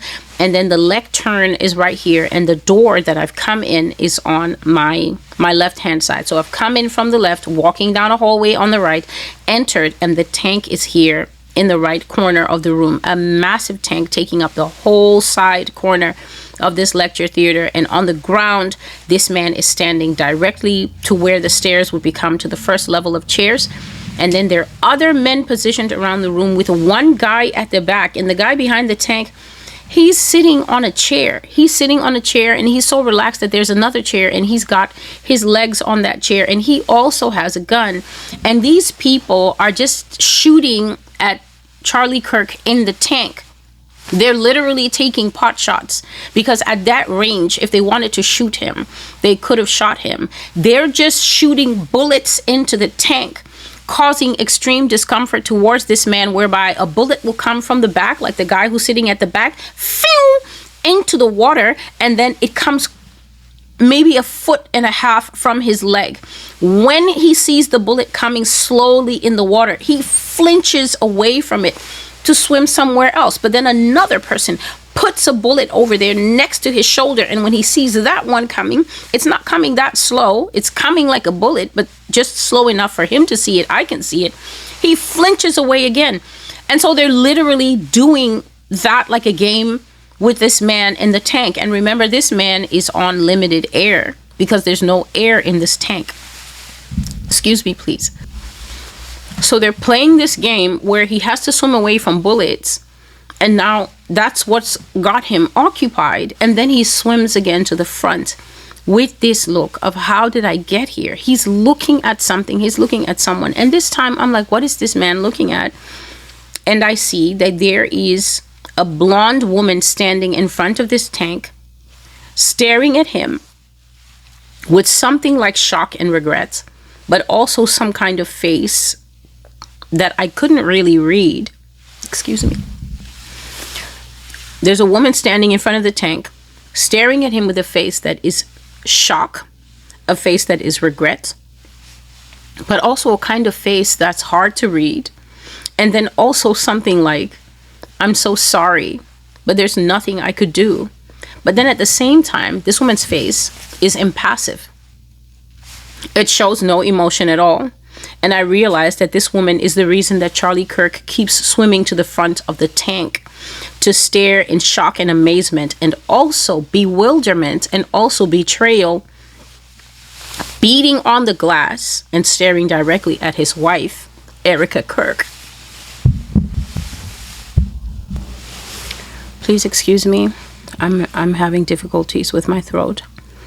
So the reason he keeps coming to the front of the glass is, I finally realized, because there's a woman standing there, a blonde woman, and this woman is his wife, Erica Kirk, and she's standing there, and the clothes she's wearing is this identical, controversial outfit that I think she wore to the memorial, or she wore somewhere way too soon after his death, which was that form-fitting t-shirt and the extremely tight black leather pants. She's standing there in that outfit that caused so much controversy. And then one of the shooting men, the bald guy behind in the black fitting t-shirt that comes up to the wrists, he comes up to her and he puts his hand on her shoulder and he says a few words to her. Not a lot of talk. He just says a few words to her. And then he takes a pair of the same gun range ear covers, okay, and he puts them on her head. And then he leads her out of the room, but they don't go far. He just leads her out of the room right to the hallway and leaves her there. And she sat down on the ground and she pressed the headphones, or she pressed the ear covers deep on her ears so that she wouldn't hear anything. And then sitting on the floor, she starts to rock back and forth, rocking back and forth, pressing those ear covers deep into her ears so that she won't hear anything at all. And I said that she was rocking back and forth like the way children do when they want to pretend that everything is okay. Then they rock back and forth and they sometimes sing a song and they go into their own world to try and soothe themselves to make everything better. And that is what Erica Kirk was doing. And then the man who had taken her out came back into the room. He took up against a shooting stance directly in front of the tank. And then all of the men stopped playing around with these shots that they were just putting into the water to watch him flinch, putting into the water to watch him swim away. They stopped playing around with shots, and then they started to shoot accurately and directly into the tank. Phew, phew, phew. Now the bullets are extremely and horribly close to Charlie Kirk, who was still flinching away from them, but now because they had tightened the grid, because they tightened the grid of where they were shooting, they were no longer just shooting half a foot, 2 feet away from him, then he could swim. They were shooting extremely close to him so that he was now being forced just to twitch his body, but also be careful, because if he's not careful, he's going to swim himself into the path of a bullet. And so now, with these men placing the bullets very much closer around him, hemming him around with these bullets, this man didn't waste his air, and he didn't come near the front of the glass again, because the person I realized that he had been appealing to, the person that he had been trying to communicate to, was his wife. And since she wasn't there, he didn't come near the front glass again. He swam sort of towards the back and in the center, and he was just treading water there as these men were placing bullets very close to him. And as I saw now that the bullets were getting so close to him, I started screaming in the dream, because I realized this is how this man died. This man died trapped This man died tricked. These are the things that were coming to my brain as I'm sleeping. This man died trapped. This man died tricked. This man died surrounded by snipers that he didn't know had already sealed him into a box that he was never going to get out of. And when these realizations came to me in the dream, I screamed so loud that I woke myself up screaming, saying, "Oh God, he really died. They killed him." Before I say what God said at the end of this first dream, I will say this, because this was my one and done when it came to the killing of this man. When this man was killed, so many theories were put forward, so many ideas, and how could this happen? After the initial outrage had boiled off, initial outrage that I was never a part of, because until this man was killed, I did not know that this man existed. I did not know that Charlie Kirk existed. In fact, I shared in one of my videos, maybe from October, that it was weeks after he had died when this small inkling of a thought called "prove me wrong" came to me. And that is how I joined this huge behemoth of a famous person with someone that I saw years ago on a social media app. I do think it was Facebook, because I think he used to be there. A guy that I said would literally carry a table to college campuses, usually liberal campuses, because I saw him during the time that Joe Biden was president. That's the first time I saw one or two videos. And he would take this video to liberal campuses and just come up with a polarizing, antagonizing tagline, something like "trans don't deserve to exist," or "trans are all crazy, prove me wrong." So I'm literally cleaning in my house one day, and this clear thought just comes to me, and I'm speaking to the Lord, and I said, "Lord, you know that this man has died.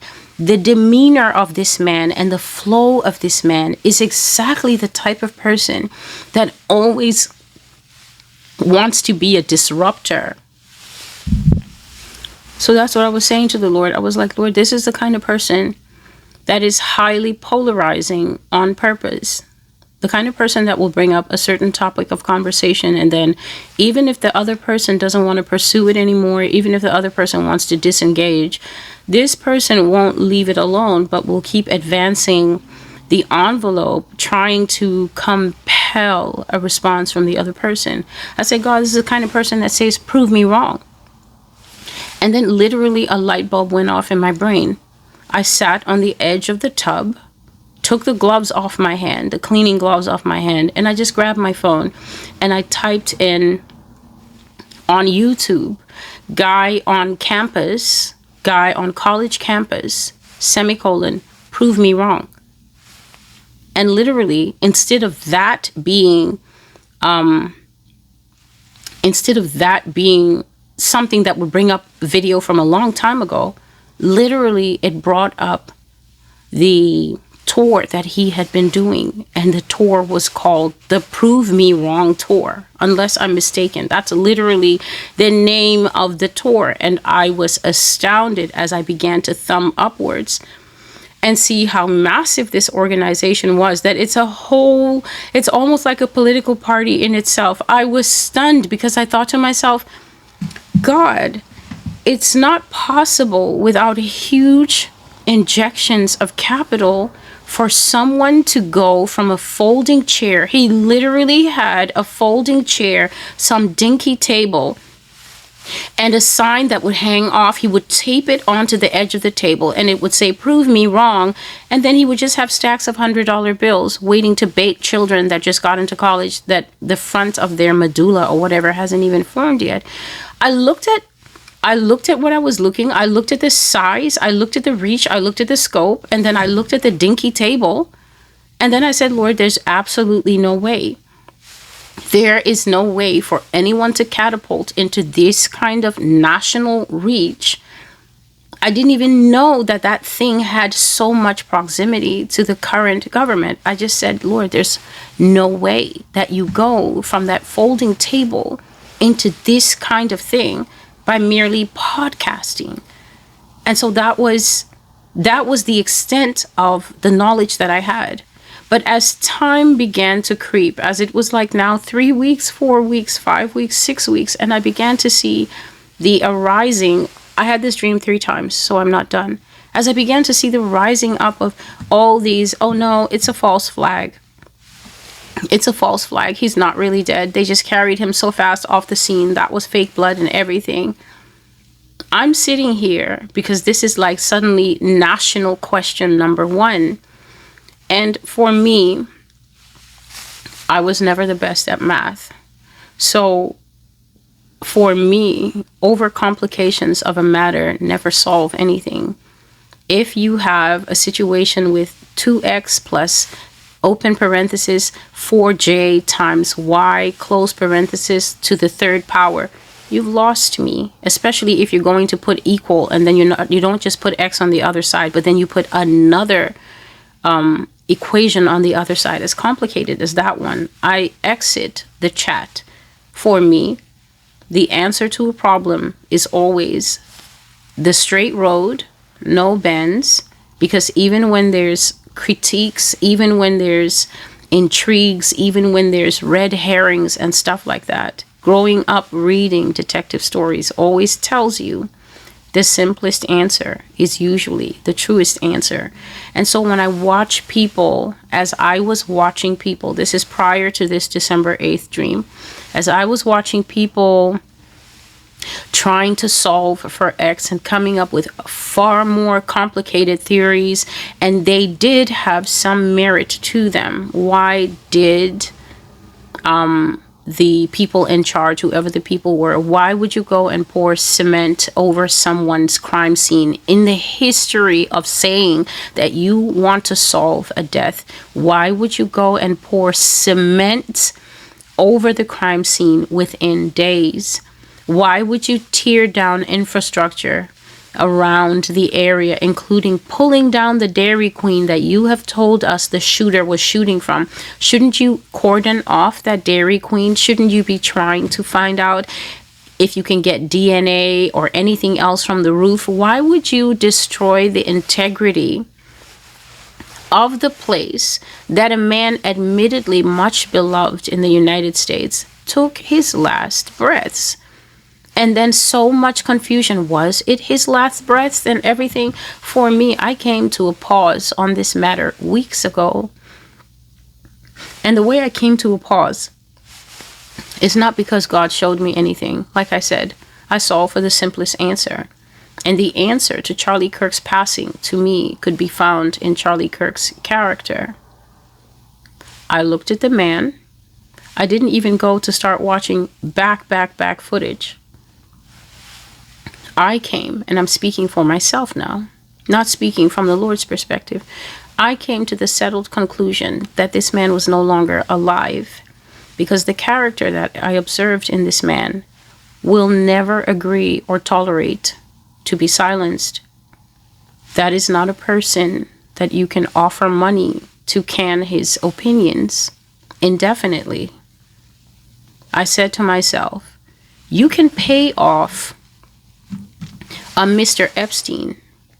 And it is my personal opinion that Mr. Epstein is also not with us. No matter who thinks they saw him where, no matter who thinks he's dressed up as Groucho Marx and he's living in Cancun, living his best life. And you don't understand who this government is. And that is one thing that the Lord spent an extensive amount of time talking to me about in this dream, because I was genuinely afraid, because I have never lived in the same local environs as activated killers before. This is the difference between me and most of the people who watch me. Most of the people who watch me continue to choose to be as slow as molasses. And that's because most of the people who watch me continue to choose to believe that social studies, the flag, some kind of fake morality that doesn't exist in America, some kind of a fake position of fealty that they believe the government thinks it owes them. So people believe that the government, when the government's at home smoking cigars, it's smoking cigars and robbing the nation blind, but it's also going, I owe them a kind of fiscal duty. I owe them social duty, and, I owe them a moral duty not to totally destroy them. People continue to have these bubbles in their brain, and it's swamp gas because the government thinks no such things. The government thinks no such things. Yah tells us every day here through these prophecies, but it's like the conditioning of school, the conditioning of social studies, the conditioning of civics class has made Americans incapable of seeing themselves in the same position as a Nicaragua, the same position as a North Korea. They just think that other people in this country, a large mass, think that other people in the world are stupid. So they think that all the Africans who lived in countries that have dictators just sat there and thought, let's do nothing. Let's think nothing. Let's just sit like Jello and let that one man rule us. No, that man slowly usurped power by undermining all the democratic institutions in the country. And when anybody tried to protest, then they were shot. They were silenced. Them and their family went missing. Them and their entire political party went missing.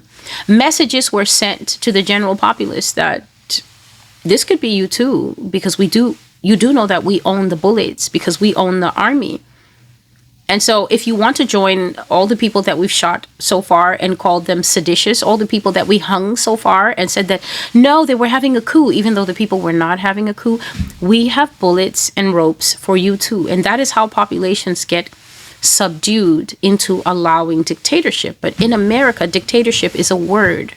It's Rice Krispies in the mouth of people who go to fancy universities. And so this is how Cuba fell to Castro, and that's my project. And so here, the superiority complex demands that people ignore the very signs of dictatorship. People in this country are responding to live kidnappings with, this is unconstitutional. I see it all the time. I hear it all the time. It's unconstitutional. And then what? And then it will continue until one day it will unconstitutional you. It will come to your house. It will come to the house of somebody you love. And then what? I solved for X simply by looking at the man in the videos. And I knew that that man cannot be offered any amount of money to go quietly off the scene of this world forever. Mr. Epstein would take it if he had been so blessed as to receive such an offer. And I do not believe that he received such an offer. I believe that that man is somewhere where he will never speak again. He will never threaten people who hated being threatened by him again. They will never see an email from him. They will never get a cryptic text. He will never ever raise his finger and make somebody too powerful to like the feeling of being scared again. And God told me to be candid with you and tell you the truth. And the truth is that you're locked in with killers. But your college classes keep telling you that there's something you can do about it, because you can't be locked in with killers because it's unconstitutional. The killers know that. They know the Constitution better than you. They're busy shredding it. They know it's unconstitutional, but they also know some factual things, such as you don't have enough guns and there's nothing that you can do. And if you try to do anything, they have more guns and they're going to teach you a lesson that I keep telling you I've seen on the roads in blood. And with every step we take there, that is why for the first time in 7 years, you are starting to hear me say in the dreams, I screamed. I never say that, and I don't scream in dreams normally, but now I find myself fighting and screaming to get out of these dreams because the reality of them is so blunt and in my face that they scare me. I looked at Charlie Kirk in his videos and I knew that this size of ego, this level of youth that has not finished sharing its ideas, whether the ideas are morally reprehensible, whether the ideas have caught fire and ignited the love of so much of this country. I knew that the youth in this man would never accept money to participate in a false flag in which he had to disappear. The minute my brain got to that level of solving, I let it go. I felt in my own privacy. I'm talking now here as the servant of God, who is also a Christian, who also has a brain, who also sees things around her. I'm not going to come and sit here and present a prophecy and be like, I've been living in a bubble and I have no thoughts on. No, I've always said that I have thoughts, and you're not privy to my thoughts because I'm not here to share my own thoughts, but I'm being transparent in this instance because my job is to bring God's word. But for me, this was confirmation of something that I reached weeks ago. I knew that this man wasn't coming back. I didn't think that he was off somewhere in Boca Raton wearing a disguise and asking, so what's the next step? Because when you are shot publicly, when they cover over the site of where you were shot with cement, when people come and take important pieces of evidence from the site, when they tear down the so-called grassy knoll that your shooter was on, there's no second act for you, the false flag victim. There's no second act in which they could come back now after this long and tell us, oh no, he was actually in a coma and he gets to come back. And I knew that the ego in this man, whether you like hearing me say it or not, most of you don't have the ability to read a fly. You cannot read the character of a fly or a cockroach. And those guys, their character is pretty out there. They're gross, they're nasty. We can all see what their character is. You would still say, I don't know. Is he rubbing his hands together in prayer, Mr. Fly? I don't operate like that. I look at people and I can see on people's faces sometimes what they are. He had large ego. You could not offer that man money to disappear off the scene and never come back. He had too much to say. You could not pay him to go and live in Panama under an assumed identity. Charlie Kirk liked his face. He liked his looks. He liked the admiration that he got from men and women. You could never pay him to grow a mustache and dye gray sideburns into his head and tell him, here's $40 fulfillion, lay low, and then we'll find a way to weave you back into the story. The way this was done left no way for him to be woven back into the story. And the minute my brain arrived at that conclusion, that there is no second act for this person, I immediately knew that this person would not accept any offer that made him exit stage left because he liked the attention that he got. He was a compelling figure, and he wasn't an older man that was close to retirement that you could tell, you know, Bob, you only have 1 or 2 more years. Take the money and go rest. Bob might take the money. Bob, being Mr. Epstein, if he had gotten that offer, he would have. That man was caught and shredded. Because, like I said, he made many powerful people afraid. This young man, I had no reason for why what had happened to him had happened to him. That part I didn't know. I reached my conclusion simply by looking at the character in front of me and understanding that that character will never accept a secondary starring role. He would never accept that, and I do not know the man at all. He would never accept to stand down from a fight because he never did that in public life.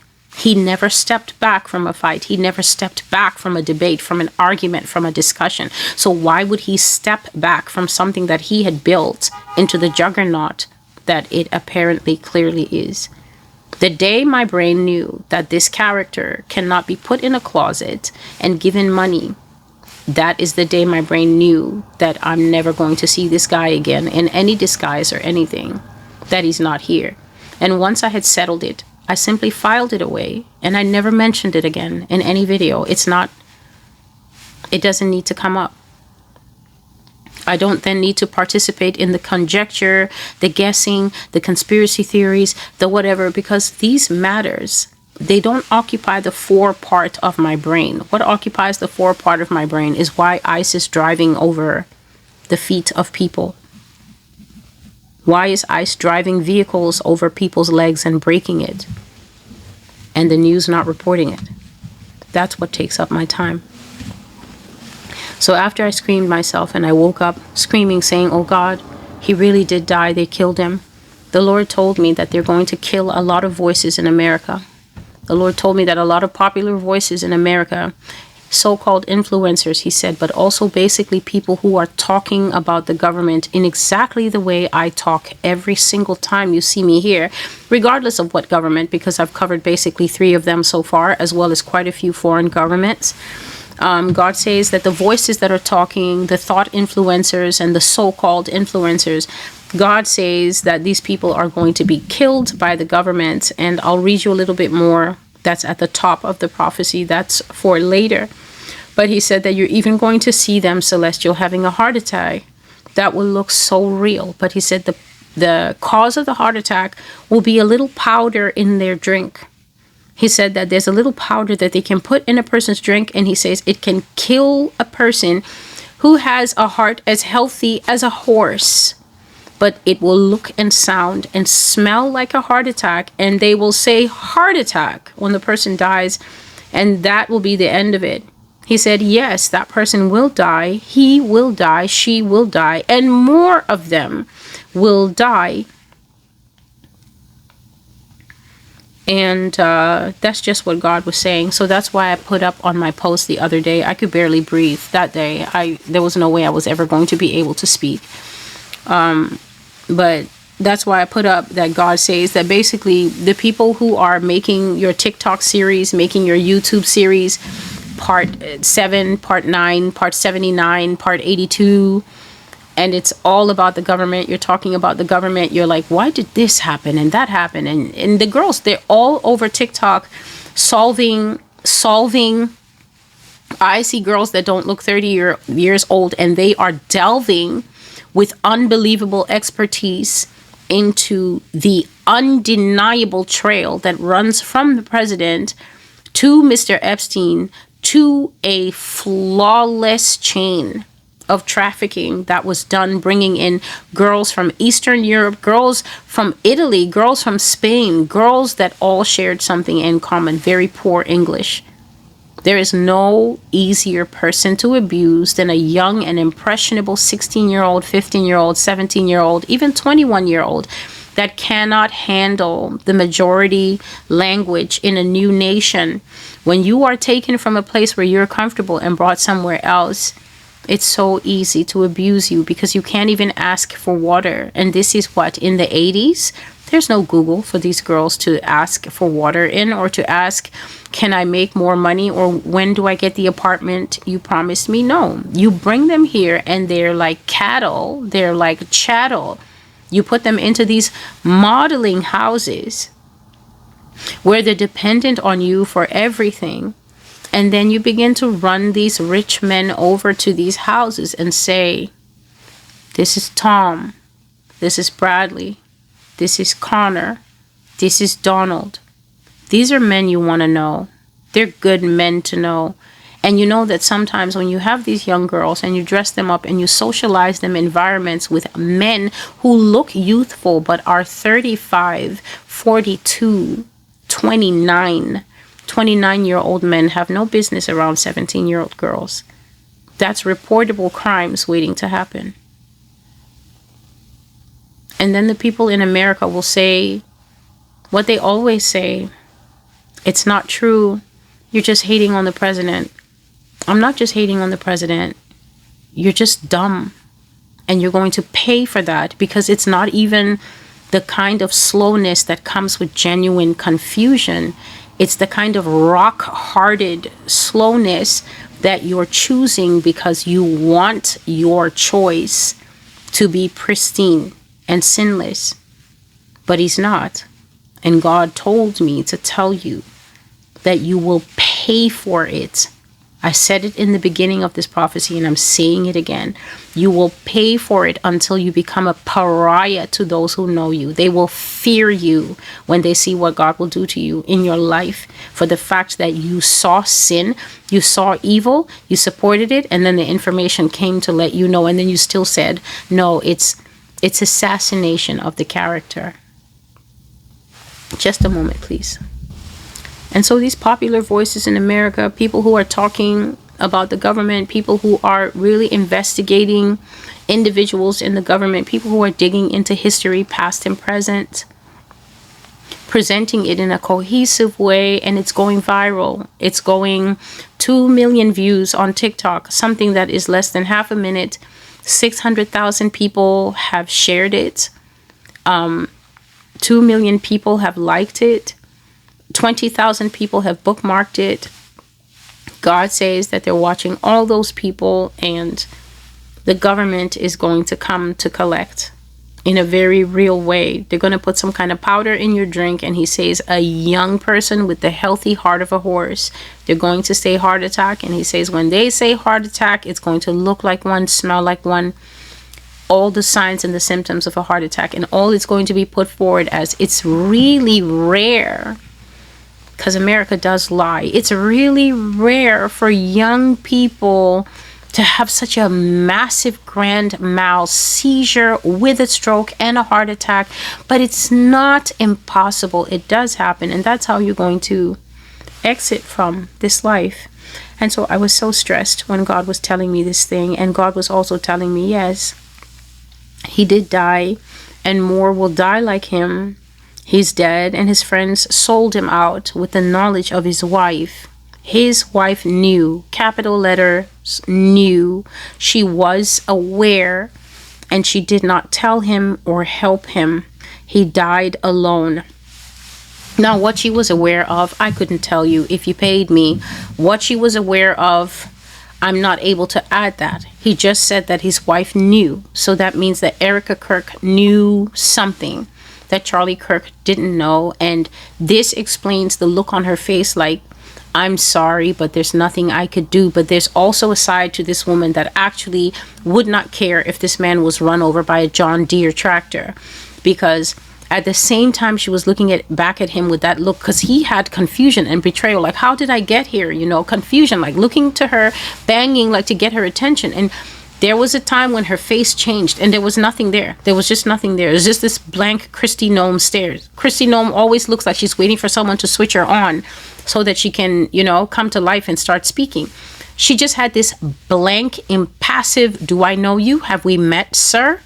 Kind of look on her face. And so Yah is saying that this man is dead, that his friends sold him out with the knowledge of his wife. So what his friends sold him out to, again, I have a 0 for you. But then I've always told you that I'm not here to give you any information beyond what God has given me. So it will have to be enough that he has disloyal friends and apparently a wicked wife who knew something. She was aware of something and she did not tell him this thing or help him. Yah says that Charlie Kirk died alone. So then he died in the dark, and he died surrounded by people taking pot shots at him. And the pot shots, playful at first, turned deadly. And when it was about to go deadly, they told his wife something and covered her ears and put her out. This is my first dream. I was so stressed when God started telling me that influencers and voices and everything that speak against the government will be killed, because who's sitting right here? I fell asleep and I had the same dream, but a little different. I arrived at the campus again with nobody on it, but for some reason now the focus of the dream wasn't on churned up footprints and all that. That was really pointed out to me in the first dream, and that was basically just showing the pandemonium that was on the campus of the University of Utah on the day that that happened. Footprints running on top of each other, running in circles. That's what it must have been like when that shot rang out among those young people. So I arrived at the campus again, but nobody was on it as usual. And I walked around until I found myself at the back in front of these same buildings that I'm now understanding to be science buildings around the back. And then I saw who might be a riot police or maybe real army. I saw one man wearing mixed dark green and light green camo fatigues with a helmet that was strapped on his head. His helmet had a helmet strap, which I think you have to be going to combat to have a hat like that. I don't think they wear that in the barracks or something. This man was dressed as if he was going to war. He had the army hat with the strap on, and he had something really big that made him look boxy at the top. It wasn't an exoskeleton. Maybe it might be his bulletproof vest, but this one was really big. It was really big. It stood out a lot in front and stood out a lot in back, but it was green like his clothes, but he had his clothes, and then he had that big boxy thing on top. Very bulky gear in his upper body, and a proper war gun, like a proper long-barreled gun for war, not a small pistol as if you were an officer of the law. And he was walking a smaller man, a shorter man, in front of him, controlling him with one hand on his shoulder, as if to say, let's go, buddy.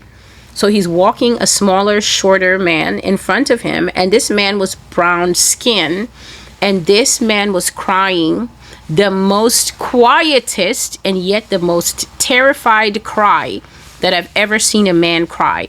This man was weeping copiously, that the tears were sheeting down his face, and yet he barely made a sound.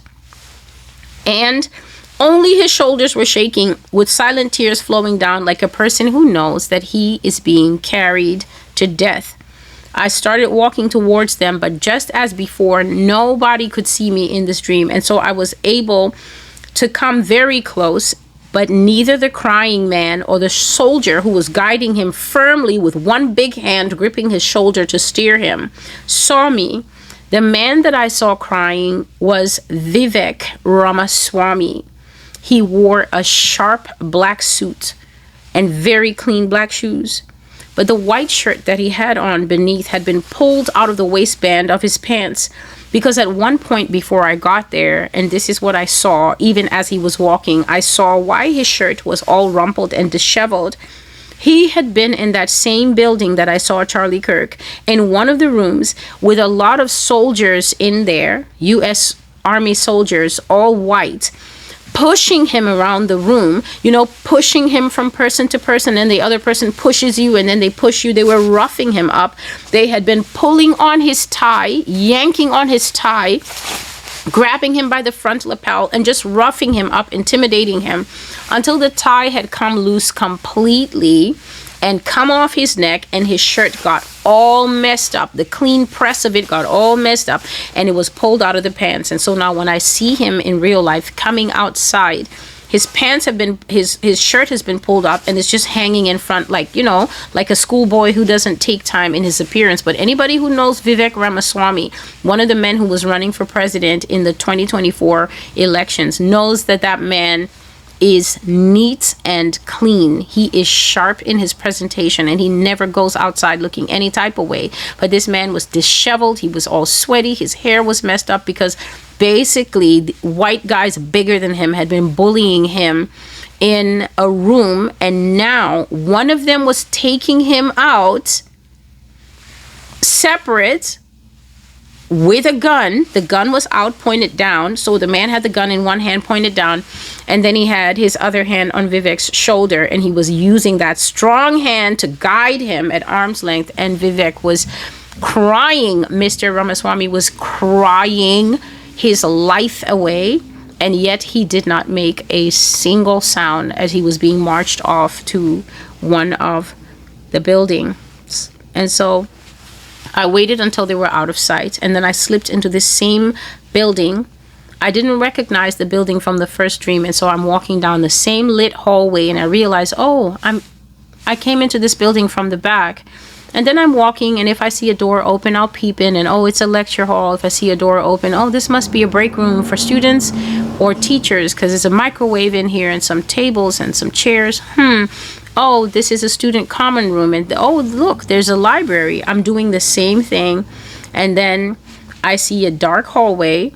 I'm curious about the dark hallway, and I go down the dark hallway, and the door is open. One door is open, and when I go in there, I see a massive fish tank from floor to ceiling, with a man struggling to swim in a thick type of liquid that looked like water, but was too thick to be water.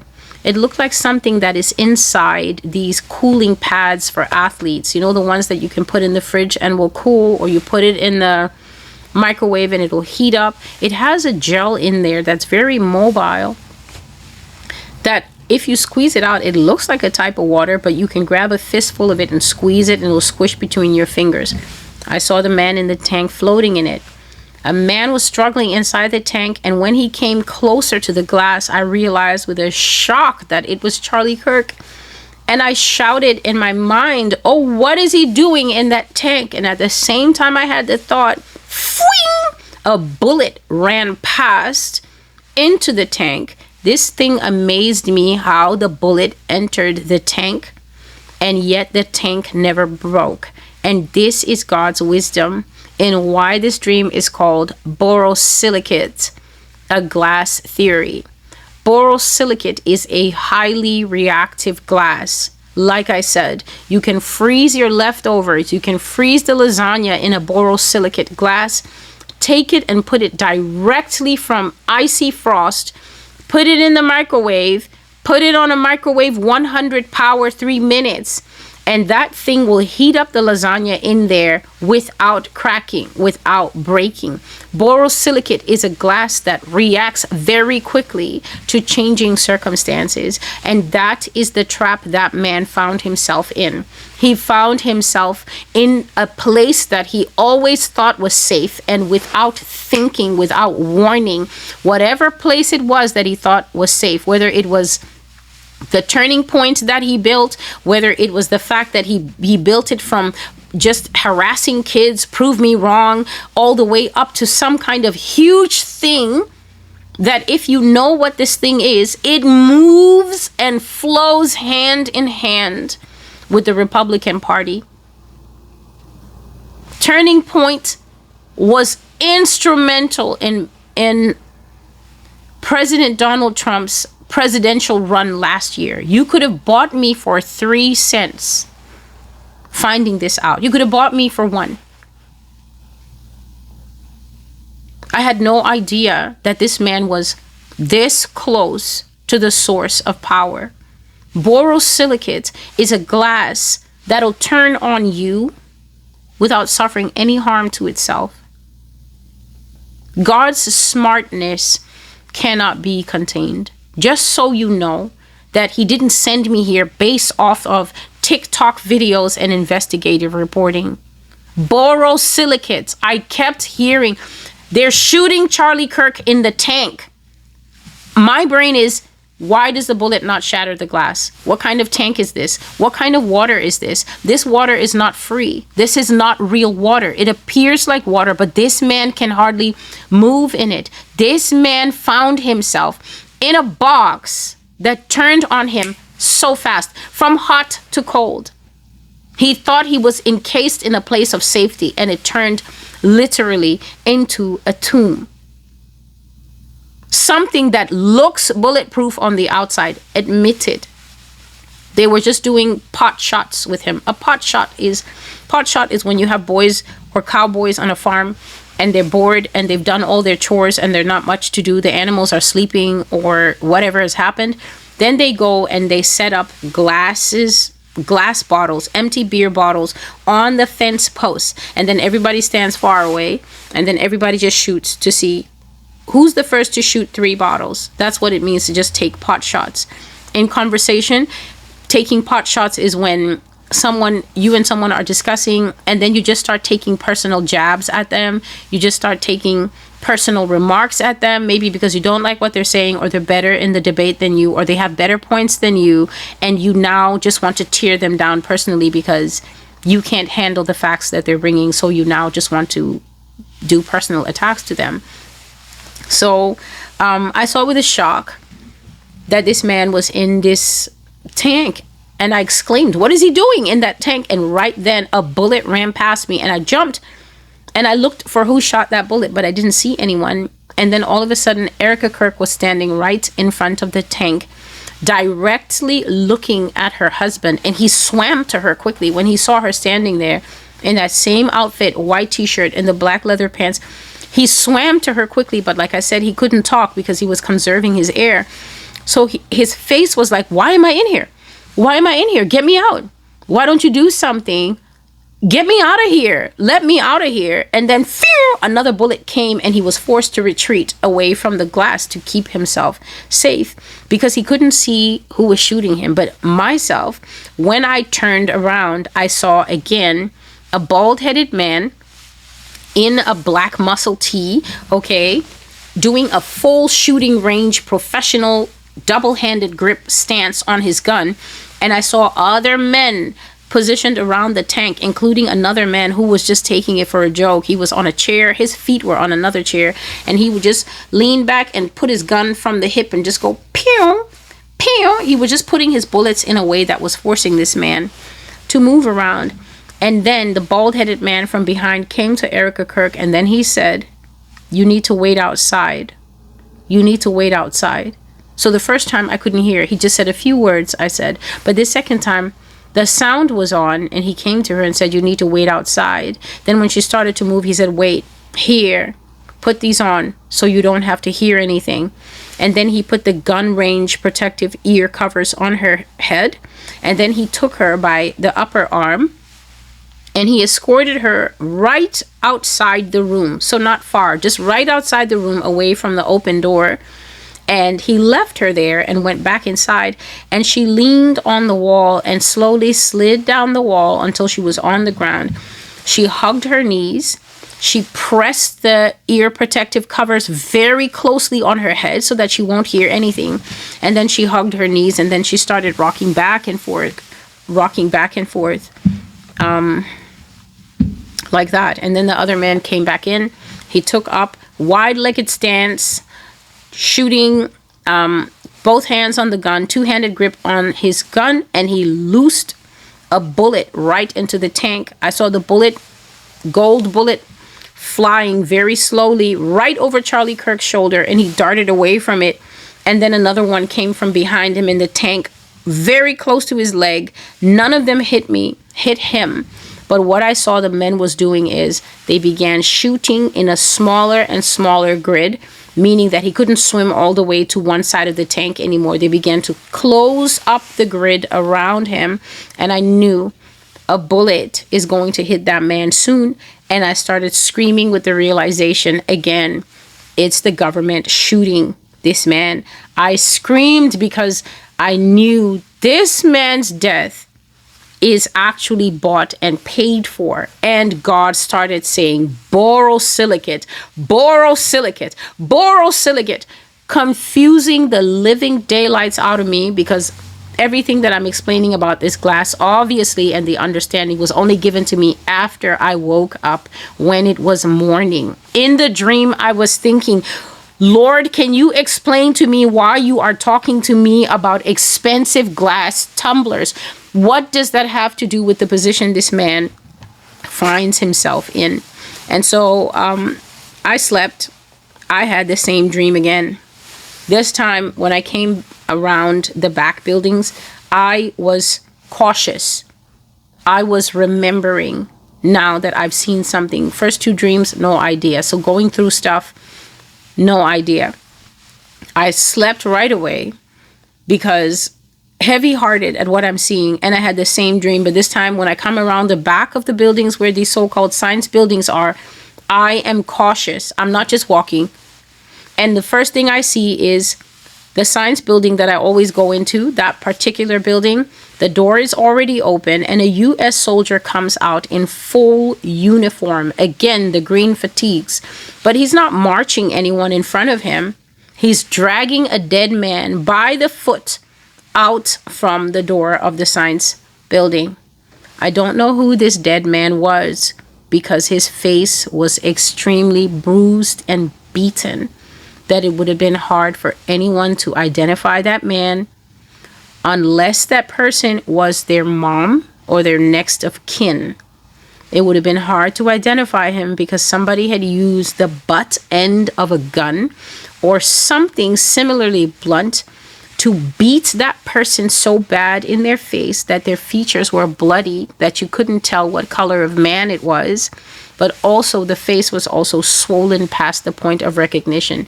Only a mom would know who that was, or a sister or a wife or a husband, something like that. Well, not a husband, but you understand. Maybe a brother. And the soldier's pulling this man. He has the man's foot, but he also has the sock, and he also has the man's pants. He's just bunched them up into something that gives him grip. And then he's just walking towards where he's walking. And this man is coming down, bumping, bump, bump, bump, bump. The head of this man is just bumping on the steps. I hope you're listening to me. I hope you're listening to me very well. Nothing I'm saying right now would surprise somebody who grew up in China when Mao Zedong was in power. Not a single Cambodian who survived the days of the Khmer Rouge, not a single one of them is flinching at what I'm describing. The only people who are experiencing dissonance right now are the people who have seen what I'm saying in movies. Nobody who has lived in an overthrown African country is saying, "Oh my, oh, this is very terrible. Can the government No, there's no, even African countries that are peaceful know that what I'm saying is what happens during election time. This is what happens to political opposition in African countries and South American countries, sometimes during election time. It is only the Europeans right now, because this is a part of your history, several hundred years removed. The barbarism has been put over, it's been whitewashed and painted, and now you have the Louvre and everything else. So it seems impossible what I'm saying. That an American soldier I saw come out of a building holding a man by the foot, his sock, his pants, just bunched up into something to give him better grip. He's pulling the man along and just walking like he's pulling a full fishing net or a sack of potatoes, a very big sack of potatoes behind him. And behind him, somebody's son whose face has been completely bashed. It just looks like red strawberries all over. Swollen and big and bloody that you can't tell who that is. The head is just going on the steps, bump, bump, bump, bump, bump, bump, bump, bump, bump, and then dragging in the dirt until the soldier walks with that body and goes out of focus. Where he's carrying that man to, I don't know. But I just stayed quiet until he had gone. And then I crept into the building, and this time I went straight to the dark hallway. This time I know where I'm going. I know what room I'm going to. I don't stop and peep into anything. I know what I'm coming to see. I go straight to that hallway that branches off the lit hallway, the dark one, creep up to the door. And when I get there, Erica Kirk is standing outside the door, and she has the ear covers on. She's standing outside the door. And then she decisively takes the ear protection off. She goes back into the room.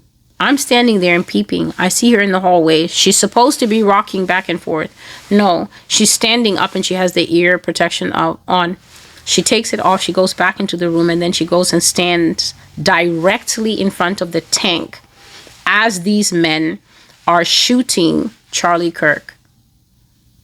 Not shooting him, they're doing their pot shots around him to limit his range of movement. He is now screaming, forgetting all about conserving air, not talking. He's screaming in the tank, but this mushy blue water thing is going into his mouth, and no sound is coming out. And his wife stood there, gazing directly at him in the tank as these men begin to close up the shots, limit his range of motion, shoot now until this man is just basically trying to stay as still as possible while still treading water, because obviously he's going to go to the bottom of the tank if he does that. And she's watching these men shoot closer and closer and closer to him in a grid. And when I saw that, I immediately shook myself out of the dream as God was saying, borosilicate. Borosilicate. Borosilicate.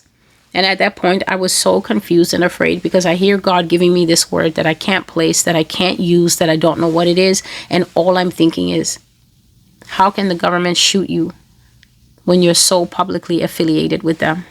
How? And that's what's in my mind. And I wake up. And when I wake up, God says to me, Borosilicate, a glass theory. A glass theory.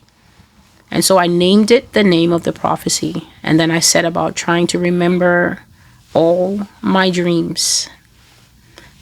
I said, Lord, when I woke up, I was shaken and afraid. And I said, Lord, he's really dead. They did it professionally. He's gone, and it's not a gimmick, and it's not a trick. He's not hiding somewhere, is he? The Lord didn't answer me that. Instead, he said, Borosilicate heats up fast and cools down the same without cracks. The U.S. government will kill anyone in opposition to it, and all who have taken money to serve or promote the government, when their time is up, they will go down the same. Even people who take money to lie on their internet, their time is coming closer to reap the harvest they have sown. The government will wipe the slate clean, and all who are in opposition to the government, vocal against the government, exposing the government, they will remove them so openly that people will be shocked. How come the government didn't try to cover it up? But God says, we have reached the point nearly where they don't have to cover anything anymore. There's nothing you can do to them anyway, even if they let it all be seen in the open. Once upon a time, a woman came on the internet and told the people of America that she had received dreams from God. That woman sat on the internet and she told Americans that she had seen a time where the government would host public executions in the United States. That woman told Americans that she had observed that when public executions took place in the United States, that they would be televised, and that even the very young would be forced to watch. It would be kind of like a national event, kind of like Gladiator Hunger Games, but far more terrifying because only the wicked would be having fun watching people get hung in public. That woman said those things in 2021. That would make them about four years ago that she said that God had shown her that America would reach the point of bloodthirsty public execution. Do you know what a public execution is? A public execution is, we've already taken you through the legal process. We've already established that you are a crime doer, that you are, in fact, el criminal. You're a criminal. We've tried you. We've looked at all the available evidence. We've given you your fair shake, your fair so-called trial, your phone call, all of it, ostensibly. And what we find is that you are guilty of the things that the state is accusing you of, but we're not doing jail time. We're not doing anything like that. Your penalty is death. And you're not going to be killed in the privacy of the back room. We're not doing this lethal injection in the Texas or the Florida prison. No, you're going to be killed in the public square where people can gather as they used to do in the uncivilized Middle Ages period to really see the blood splash, so to speak. And then for all the people who are scattered around the contiguous United States, and for those in Hawaii and Alaska who would like to watch as well, it's going to be beamed live. The public execution of so and so. Once upon a time, a woman sat on the internet and told the highly educated, she's a liar, this can never happen, crew of America, that this will happen one day.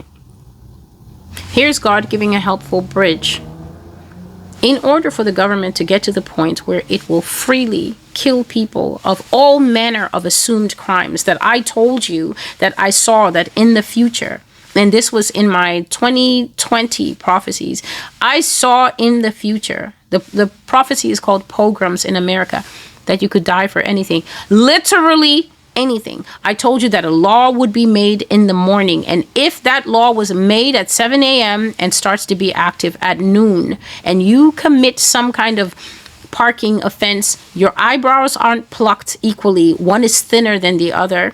And the new eyebrow law, I said that, the eyebrow law comes into effect, and you haven't been plucked to the thinness that is required, and they catch you. I said that you could lose your life for something that became a law only at 7 o'clock that morning.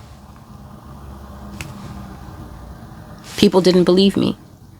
Here's God now telling us, oh, the government is losing interest in covering up the murders that it does. And I used to say, do you know how tiring it is to come up with a cover story every time you need to kill a Breitbart? Do you know how hard it is to come up with a story every time you need to kill a President Hugo Chavez? Do you know how difficult it is? You have to visit the scene of the crime. You have to come up with a motive. What's a good motive for saying we needed to kill a previous president of Venezuela? Well, what's the good motive that you have Black Hawk Down rappelling onto an oil tanker? Why are there American Marines dropping down from helicopters out of the sky onto, it's not a drug boat now. I thought to myself, oh God, look, it's a different kind of boat. It's the kind of boat we don't bomb. It's a boat that has oil, America's favorite drink. How come that boat wasn't bombed and sunk to the bottom of the sea? And then all the sailors that are in the sea murdered as they were 2 weeks ago. You're not supposed to shoot sailors that are in the sea. It's against international law. But America just exterminated everybody that was still a survivor on the boat it bombed recently. Why are we looking at footage of this? How's your prayer life? Oh, I bet you thought that God doesn't care because Venezuelans are bad people. According to the American lexicon, everybody who has a resource that America needs is bad. They're bad guys, bad hombres. You thieving, lying, murdering, Mystery Babylon, irredeemable beings, minus the few that are on the ark and the few that are breaking every chain on their foot. Come to the ark with your chains. We've got hammers on this thing. You drag them and come on. Somebody out here will be helping you to smash them in the hold of the boat. Come to this boat with your chains. There are people here who will help you on the community page. They'll get you the resources. They'll tell you to get your head out of the dirt. They'll tell you to get out of that man's bed. They will set you straight. Come to the boat with your chains. Don't be out there talking about, I just need to get clean, Celestial, then I'll come to the Lord. Don't do that. Because America is setting the stage for one of the greatest punishments.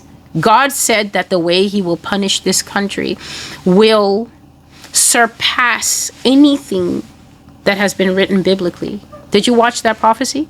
Where God said that the thing will happen here is a thing that ought not to be done. Does that make sense to you?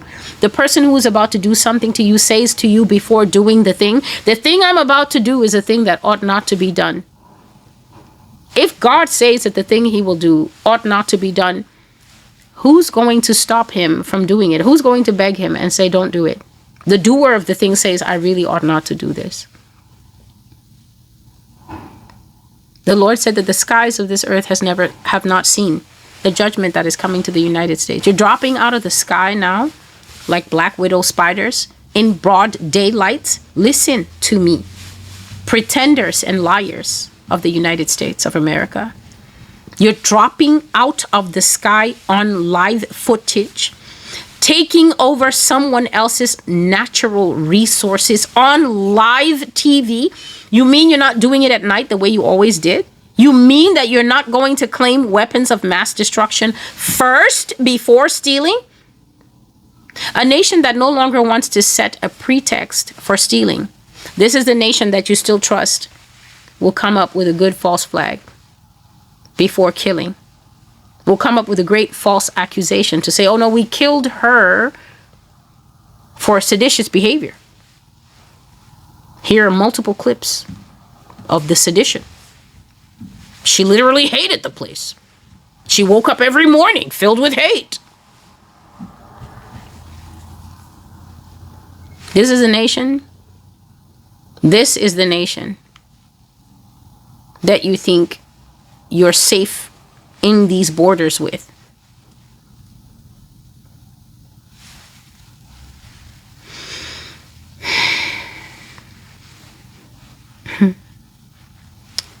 So,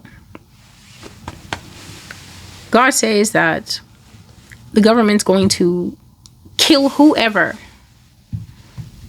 it finds to be in opposition to itself. If you're wondering why the crackdown on social media, it's for that reason. You can't find enemies of the states without searching, can you? You need to read their email, you need to read their text messages, you need to watch all their videos so that you can get a real feel for exactly how seditious the behavior is. Even those who take money to lie on the internet. Here's looking at you, Christian influencers that we all know are bought and paid. There are a lot of these young men, especially, that took money from the Masons, that took money from the Illuminati. A lot of them are sitting and playing in your faces, and you're sitting and calling them man of God. They're bought and paid. And no, I'm not talking about names like Mike Todd and Stephen Furtick. I'm talking about your favorite influencers, especially in the Black community. You can see the minute that they take money. You can see it. Well, I can see it on them. I don't know what you can see. God is saying the time will come. The point is nearly reached where that money will have you swimming in a tank of your own. And that is because the government is even inside the places where these flesh-eating, blood-drinking pastors go. They go to the same thing.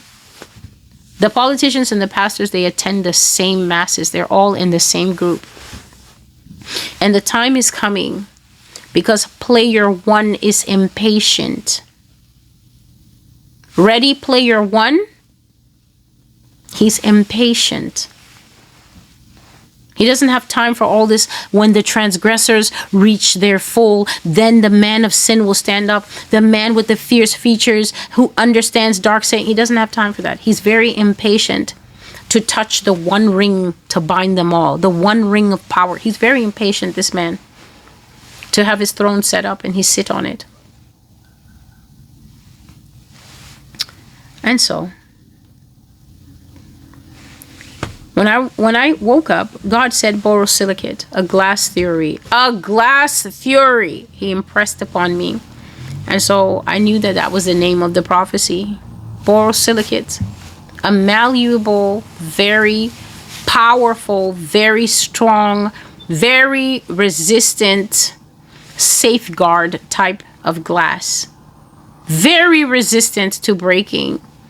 Will not necessarily break if you drop it the way ordinary glass will break, because it has a superior thickness about it. And at the same time, it'll flip on you quick. It'll go from hot to cold fast. It'll go from cold to hot without any harm to itself. And at the same time, this glass, because it can flip, can go from being protective and safe to allowing paid assassin bullets to come to you. So, when I was writing down the dream, I had forgotten all about Vivek Ramaswamy. But then when I got to the dreams that contained him, I remembered in his face, his silent crying and terrified face came back to me, and I wrote down about him. And when I was writing, here's what the Lord was saying. Some people don't know what's good for them. And two men who have no idea what's good for them and what's safe for longevity are Vivek Ramaswamy and FBI Director Kash Patel. The Lord told me that some people assume that power covers everything. But that is the lie of proximity. And it doesn't mean that power sees you or will work for you. Yah said that the worst mistake you can make is to think that power sees you when actually all you have is proximity to power and not the real thing. What that means is there is nothing more unhealthy for your physical existence on this earth. There's nothing that will work against your safety and longevity as a human being more than thinking that proximity to power, meaning you have no power whatsoever by reason of your birth, by reason of the fact that you're Indian or Spanish or black. You have no power. But being around powerful people, sitting at the table with powerful people, having powerful people go, Vivek by name, Kash by name. He says it gives you the illusion that you too have power, but the truth is that you have no power. You're just in proximity to power. That's the first mistake. Thinking that you actually have power when you only have proximity to power, meaning that you're allowed to pick up the phone and call power. And because you have power's name in your phone, you actually think that that access makes you something. No, it just makes you a tool in the hand of power. You can call power, but you know what's more important? Power can call you. Power can call you and tell you to get a couple things done. That's what access to power means. That's the first mistake that he says that Kash Patel and Vivek Ramaswamy are making. The second mistake, God says, is to assume that because you have access to power, proximity to power, is to assume that power sees you. The power that is working in America right now is Nazi power. And Nazi power historically has always been white supremacy, white power. That power doesn't see anything but itself. That power's entire existence is to blot out anything that does not match and belong to it. Melanin in any form doesn't belong to white power. Melanin is the enemy. Color is the enemy. There's only one group of people on earth that say things like, I don't see color. Nobody else. There's no other ethnicity on earth that pretends not to be able to perceive visible, cultural, and ethnic differences. There's only one group among us who always say, I don't see power and I don't see color. And saying I don't see color is a defensive mechanism. It's a knee-jerk mechanism to try and assume innocence because infants see color. Little children of different backgrounds in the stroller seeing each other at the mall or the daycare for the first time. I spent the first 2 years of my life or the first year of my life at home. Everybody that ever comes to the house looks like me and mom and dad. And then I go to daycare and there's all these colors and all I do is stare. Are these real babies? What are these? There's touching of face. There's touching of skin. There's coming home and saying, there's kids that fell in chocolate, Mom. Children can see color. But there's only one group of children that grow up and become liars in order to pretend innocence. And everybody can see you. Even if you think you're doing it innocently, we can all see you. And we know that it's disingenuous. You see everything, just like we do. Vivek Ramaswamy and Kash Patel, God says that these two men have absolutely no idea what's good for them. They're assuming that power covers everything, but that is a lie that proximity is telling them. And he says that doesn't mean that power either sees them or will work for them. The worst mistake that you can make is to think that power sees you, when actually all you have is nearness, proximity to that power, and not the real thing. That is something that Mr. Kirk found out. Mr. Kirk was extremely close to power. Mr. Kirk, I think, had been in the Oval Office. He had access to power. He had access to power people are alleging even outside of this nation. But that power didn't work for him. That power switched up on him fast. God wants you to know that whatever your theories are concerning whatever, God wants you to know that the sanction of the government and the hand of the United States government was involved in how this man lost his life, that he didn't exit stage left as part of any elaborate hoax, that all traces of him were rapidly erased, because this is a portion of the story that the hand that sent him out into the great beyond doesn't want anyone to revisit and ever get clues about. And so the last thing that God told me, this was when I was awake. The first thing he said is that Tulane University will have a shooting. Tulane University is going to have a shooting death. And I want you to know it is the government. This is just the Lord speaking to me, so I'm just reading how I wrote it. Tulane University will have a shooting death, and I want you to know it is the government. Excuse me. Excuse me. Tulane University will have a shooting death, and I want you to know it is the government. The government is behind the shooting of a Tulane alum, or one of, one of the Tulane alumni. And he said, in the event of resolution, meaning when it's all said and done, when all the investigations have been conducted, when everything has been finished, when all the press conferences are finished, Yah says, it will be found that the government has its hands in the killing as well as extraordinary ties to the victim.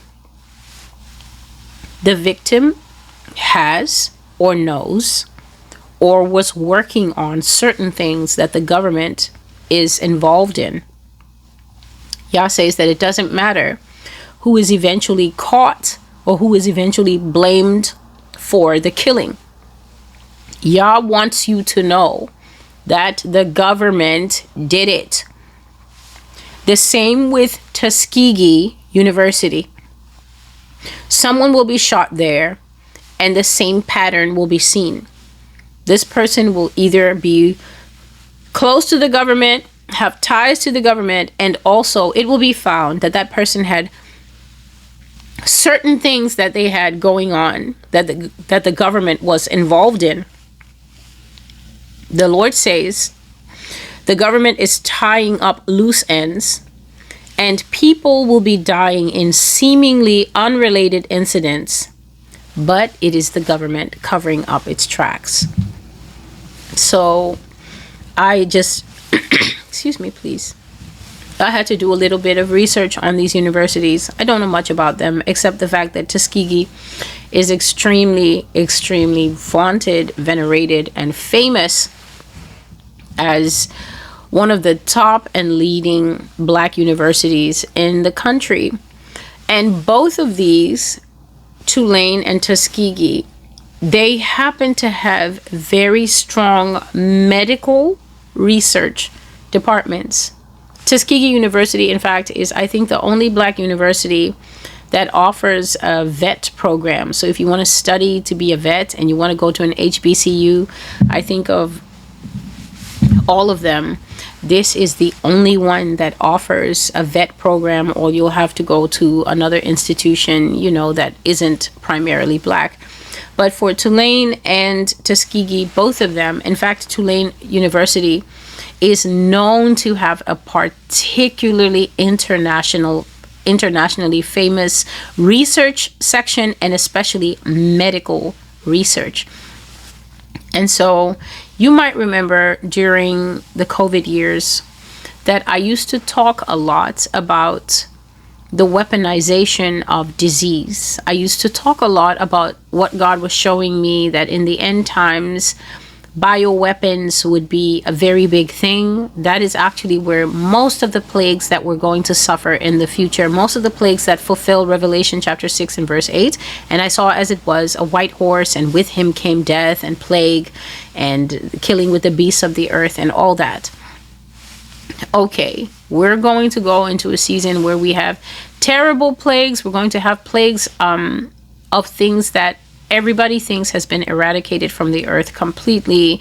I saw that the Black Death will come back. I saw that this ancient Middle Ages disease called the ague, AGUE, is going to come back, where you feel like you're shivering to death, but at the same time you're burning up and you're shivering, and it's horrible on you. It's horrible on your organs. It's a type of fever, and back then it used to kill.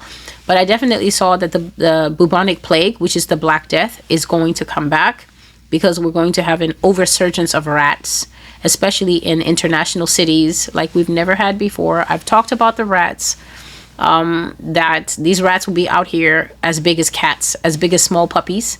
And I described that in the prophecy that is called the Black Horse. I'm not sure if that prophecy is allowed on my channel, if you have to find it on one of the alternate channels. I think it's from 2021 or 2022, so it's some years back.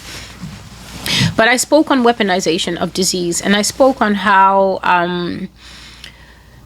some of the worst things, such as Ebola, God has revealed here that things like AIDS and Ebola are definitely 100% man-made, that they are actually carefully crafted diseases cobbled together from various virulent, dangerous strains of something, and then concocted into basically one cocktail that was intended to wipe out populations in Black nations, primarily in Africa. So I spoke about those things. Maybe that's one of the reasons they took the video down, because that video got a strike. I think I had to take it off. I have 2 Ebola videos, by the way, so it's in one of those. So anyway, God was showing me that in America here, at the National Institutes of Health, that's one, but at other undisclosed locations, America works on extremely deadly biological weapons. And what happens is that the scientists are given unlimited money, unlimited this and unlimited that, to really multiply, to add a multiplier effect to already dangerous diseases. So they're giving top of the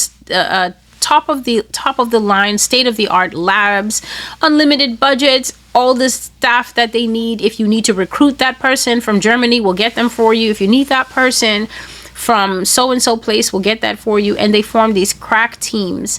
And these people work on these diseases because they want to use it to reduce populations in the future. But what happens is that Yah showed me in visions that when you work on the thing, several outcomes would happen. Sometimes you work on the disease, and the disease is so successful that it kills everybody in the lab. All of you are working in there, and then somebody drops a beaker and everybody stares at each other because they know in 3 minutes everyone is going to be infected. And then America will just seal that lab, let all those people die, seal up the whole facility, burn it, with the flamethrower, where everybody's wearing like the white suit, burn the whole thing, and we'll call it a bust, because nobody wants to die going in there to retrieve the data.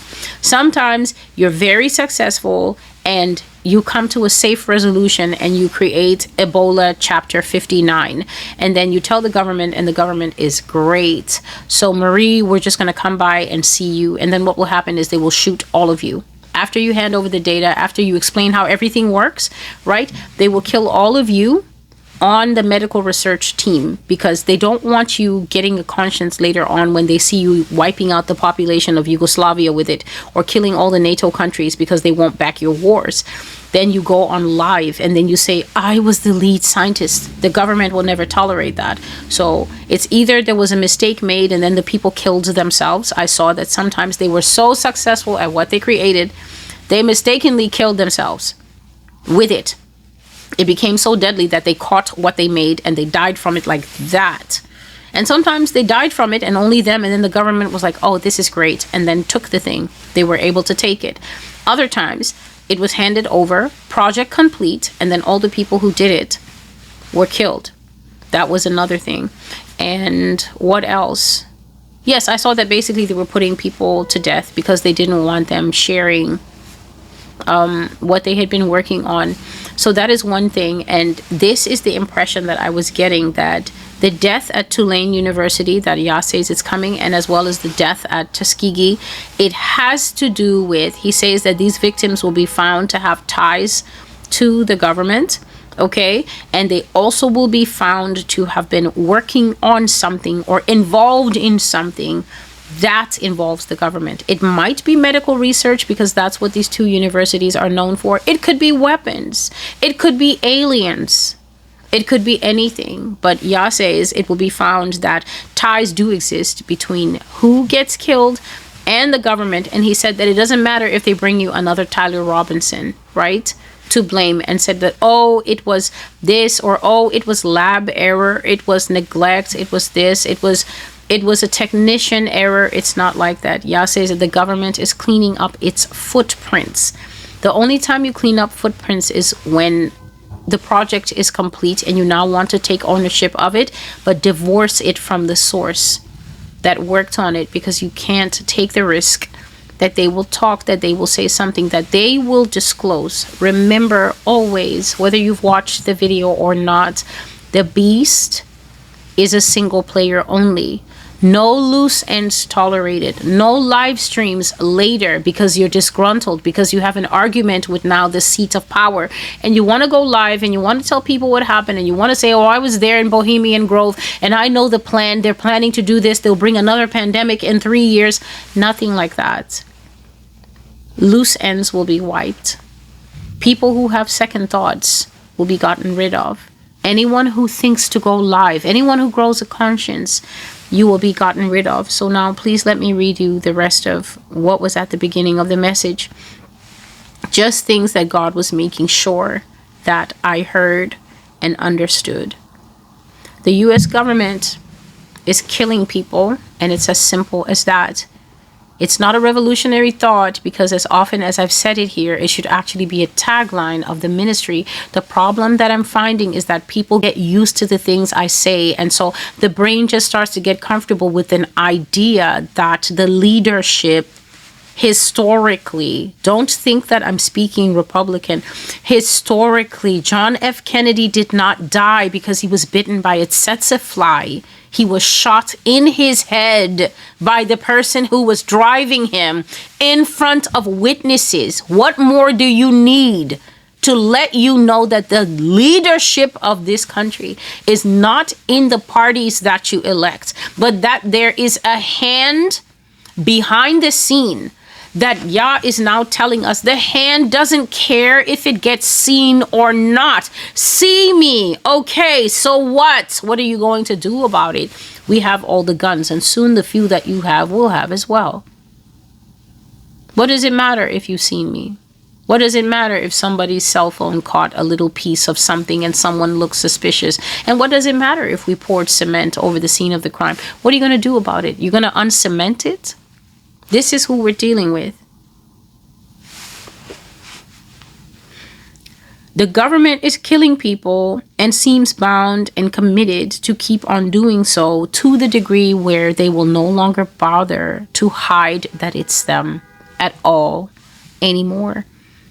They're going to start showing that it's them. This is what God is saying. The government's going to start leaving clues, like the way they left with Mr. Kirk's killing. Nothing about what subsequently followed that killing, that murder, makes sense. And they revel in it.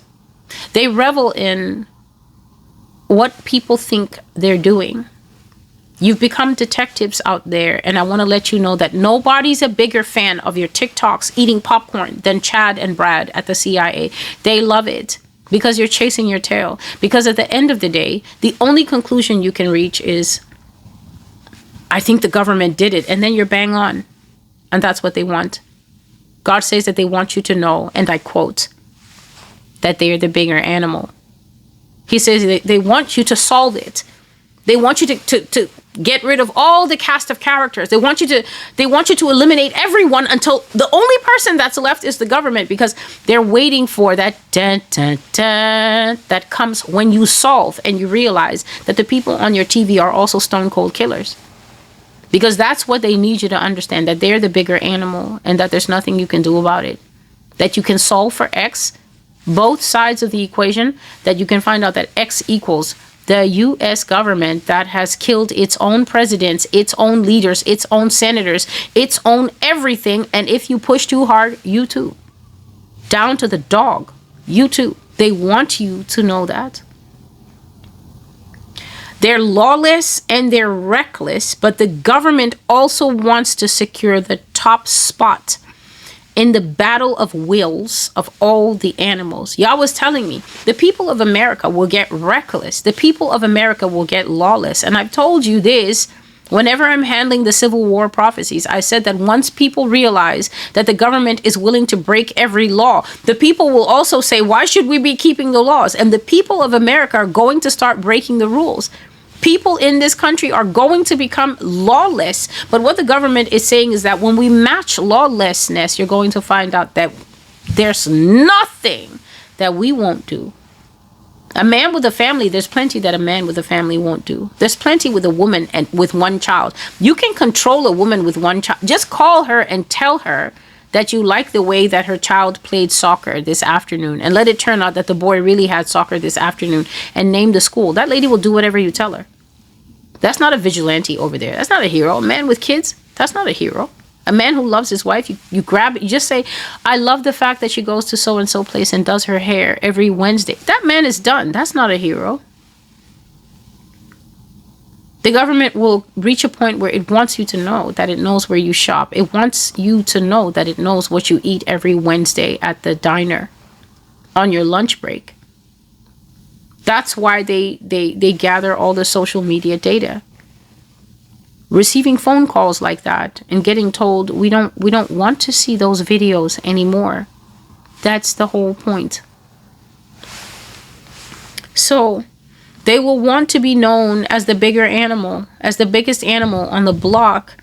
And these killings that they will do will bear no resemblance to the kind of killings they did before, like President John F. Kennedy. They are going to do zero conspiracy zone with these ones. It will not be a conspiracy. We will not have to wonder. They will do bald-faced, open killings where we can all see it. And we can all see the low effort that the government will put into deniability. When you've done something and you want to be recognized for it, who denies it? You might smile when you're asked about it. You might smirk when it comes up, but you won't deny it outright because you want to be known and acknowledged for your handiwork. And that is what the government will do. You ask the government, was it you that killed this lady? And they'll be like, was it? Was it me? Was it not me? That's what they're going for. Who wants to deny their handiwork? No, they want to be acknowledged for it. They want you to solve away and realize that it's them. And so the government killed Charlie Kirk, and I saw them, and I saw that he's really dead. He's not any of the things that people say he is. He's not in hiding. He's not participating in a false flag, and he's not gone out of the country. He's dead. He's really gone. And the government is the one who killed him with the help and permission of his wife, Erica Kirk, and the betrayal of his friends at the entity known as Turning Point USA. The title of the message that you have just heard is called Borosilicate, a glass theory, and the date I had these dreams was the morning of December 8th, 2025. Well, not the morning of, basically during the whole night. The only part that God spoke to me in the morning was the Tulane University and the Tuskegee University, that they'll have deaths there, notable deaths, and that the people will be found to have been dealing with stuff with the government and to have ties with the government, and that the government is cleaning up its tracks. God mentioned about two men in the power structure of the United States right now, Vivek Ramaswamy and Kash Patel, who think that they are part of the power structure, but they're not. And he said that if they were wise, they would stop misassuming that proximity to power means that power actually sees you and acknowledges you as one of the boys. It absolutely does not. And so I am Celestial, and this is the Master's Voice. I will make videos when I am able to, without interruption and without anything bothering me. But this was important, and I've already kept it for quite a few days. So until I see you again, God bless you and goodbye.